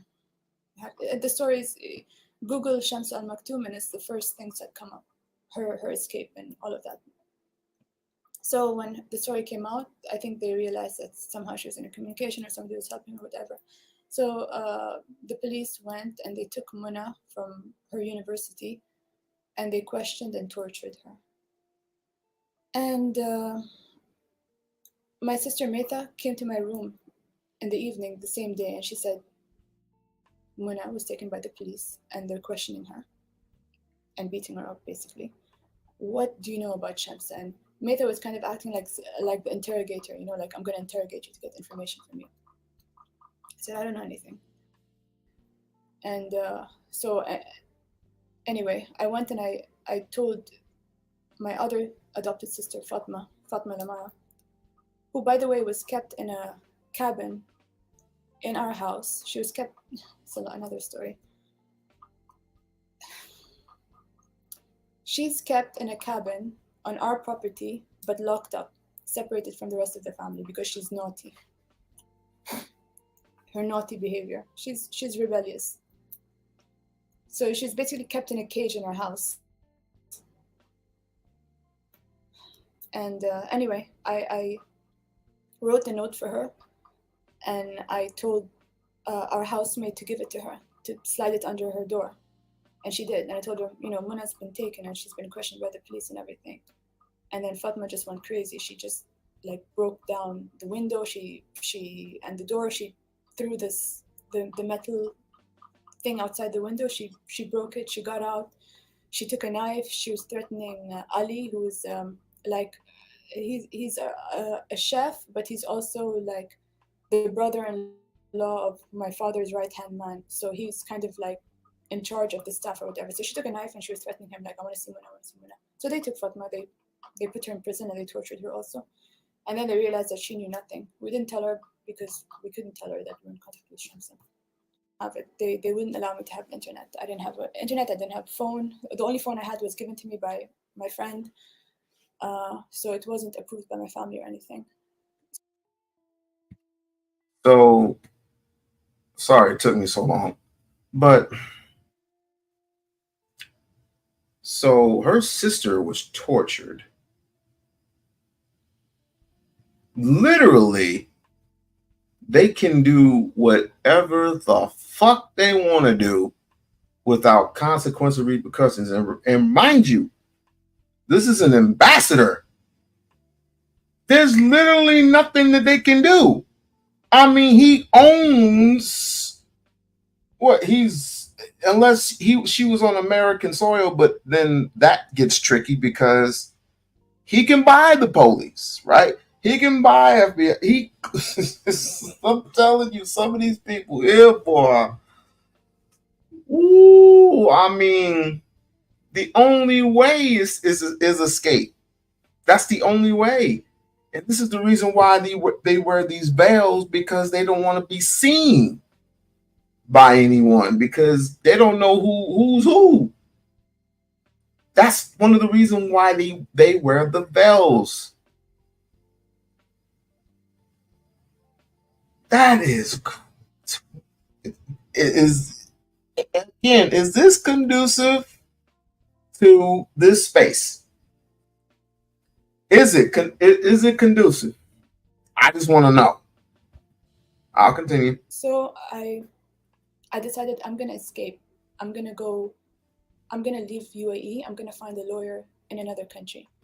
Like, I'm gonna go to Oman. I'm gonna just go there and I'm gonna find a lawyer or something, and I'm gonna help Shamsa. And the worst case scenario, if they catch me, they're gonna put me with her. I'm gonna be in prison with her, so at least I can see her and I'm happy, and she knows that she has somebody with her, and she's not gonna do anything crazy. She's not gonna hurt herself. She has her sister with her, so she's not gonna do anything, you know.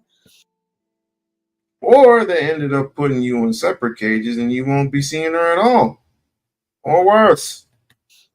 So I was thinking either I get her help or I get put in prison with her. So in 2002, I escaped. And they caught me at the border. And yeah, like, I was very, very naive. I thought you could just go. I thought you can just, there's like a border and then there's like sand or what. I didn't realize what the border looks like. I've never been to a border in my life. I didn't have the internet to research it. I didn't have anyone to talk to give me advice. I was totally by myself.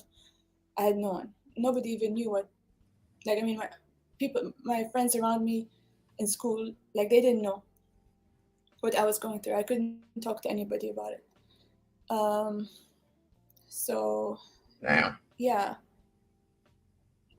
Damn. And I wasn't allowed out. I wasn't allowed to go outside. Like, I was going to school. I would sometimes go to the family stables to horse ride and a. Now, mind you, their facilities aren't like America. When you go to jail, you go to jail in this nasty ass cell. When you go to jail, their jails are a little bit more nicer. But then again, there's that underground. I mean, we don't know what it is.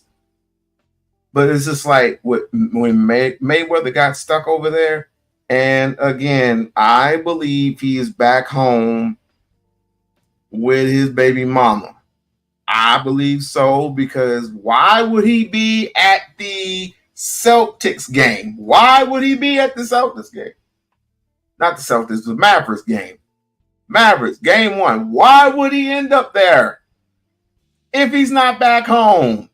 But anyway, all that money, all that real estate, all them properties, all them cars, and you can't come up with the money to bail you out the situation in Dubai. Nigga, please. Apart from that, I didn't do anything else. And then I went home. So I didn't know anything. So yeah, they caught me at the border basically, and then they found out who I was. They brought me back to Dubai, and my father's right-hand man put me in prison under my father's orders, and then all his CID guys, they put me in prison and they tortured me.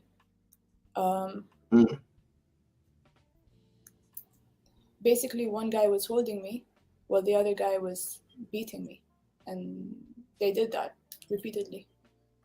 I think the first time they tortured me, I didn't feel any pain because I was in so much shock.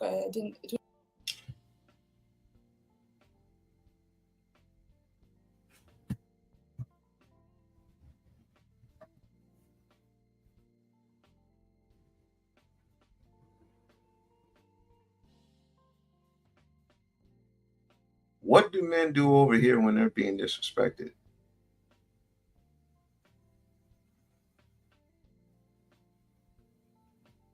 This is the question. What do men do in America, whether you're black or white? What is it that you do? no different than what you're doing over what they did over there, what they're doing over there. But I think, I don't know, who's more sicker? Americans or international lopers? Americans or international lopers? Who does the most foul shit? Oh, I'm beyond the damn. I've been on this bitch for 3 hours. You know what? I might come to a part 2 of this. Part 2 coming up tomorrow. Part 2 coming up tomorrow. I'm hungry. It's time to eat. I ain't know we were past it. I mean, my wife's car, she needs a water hose because it's overheating. It's 109 degrees out, and I put as much fluid as I possibly can in the car. I thought everything was fine until I end up putting more fluid in there, and the damn thing won't hold. So she's needing another water hose. I already know what it is. I already know what it is before they even say it. Hopefully it's not the radiator itself, but if it is, then she's coming out of pocket. If it isn't, water hose, the water hose ain't that much. Water hose ain't that much. It's just the labor. People just jack you up for the labor around this bit. They don't care, boy. They don't give a fuck. For real. But I'm going to study this a little bit more, and I will definitely get back with you grown folks tomorrow if you're here. Thank everybody for coming by. You know what it is. We-On-Loc Nation. Smash, hit the like button, hit the like button, subscribe button, become a member. Don't be shy to pay the $2.99. I think it's $1.99. $1.99, $2.99. Become a member for it a month. I don't care. It is what it is. But gotta go eat. Peace. See ya.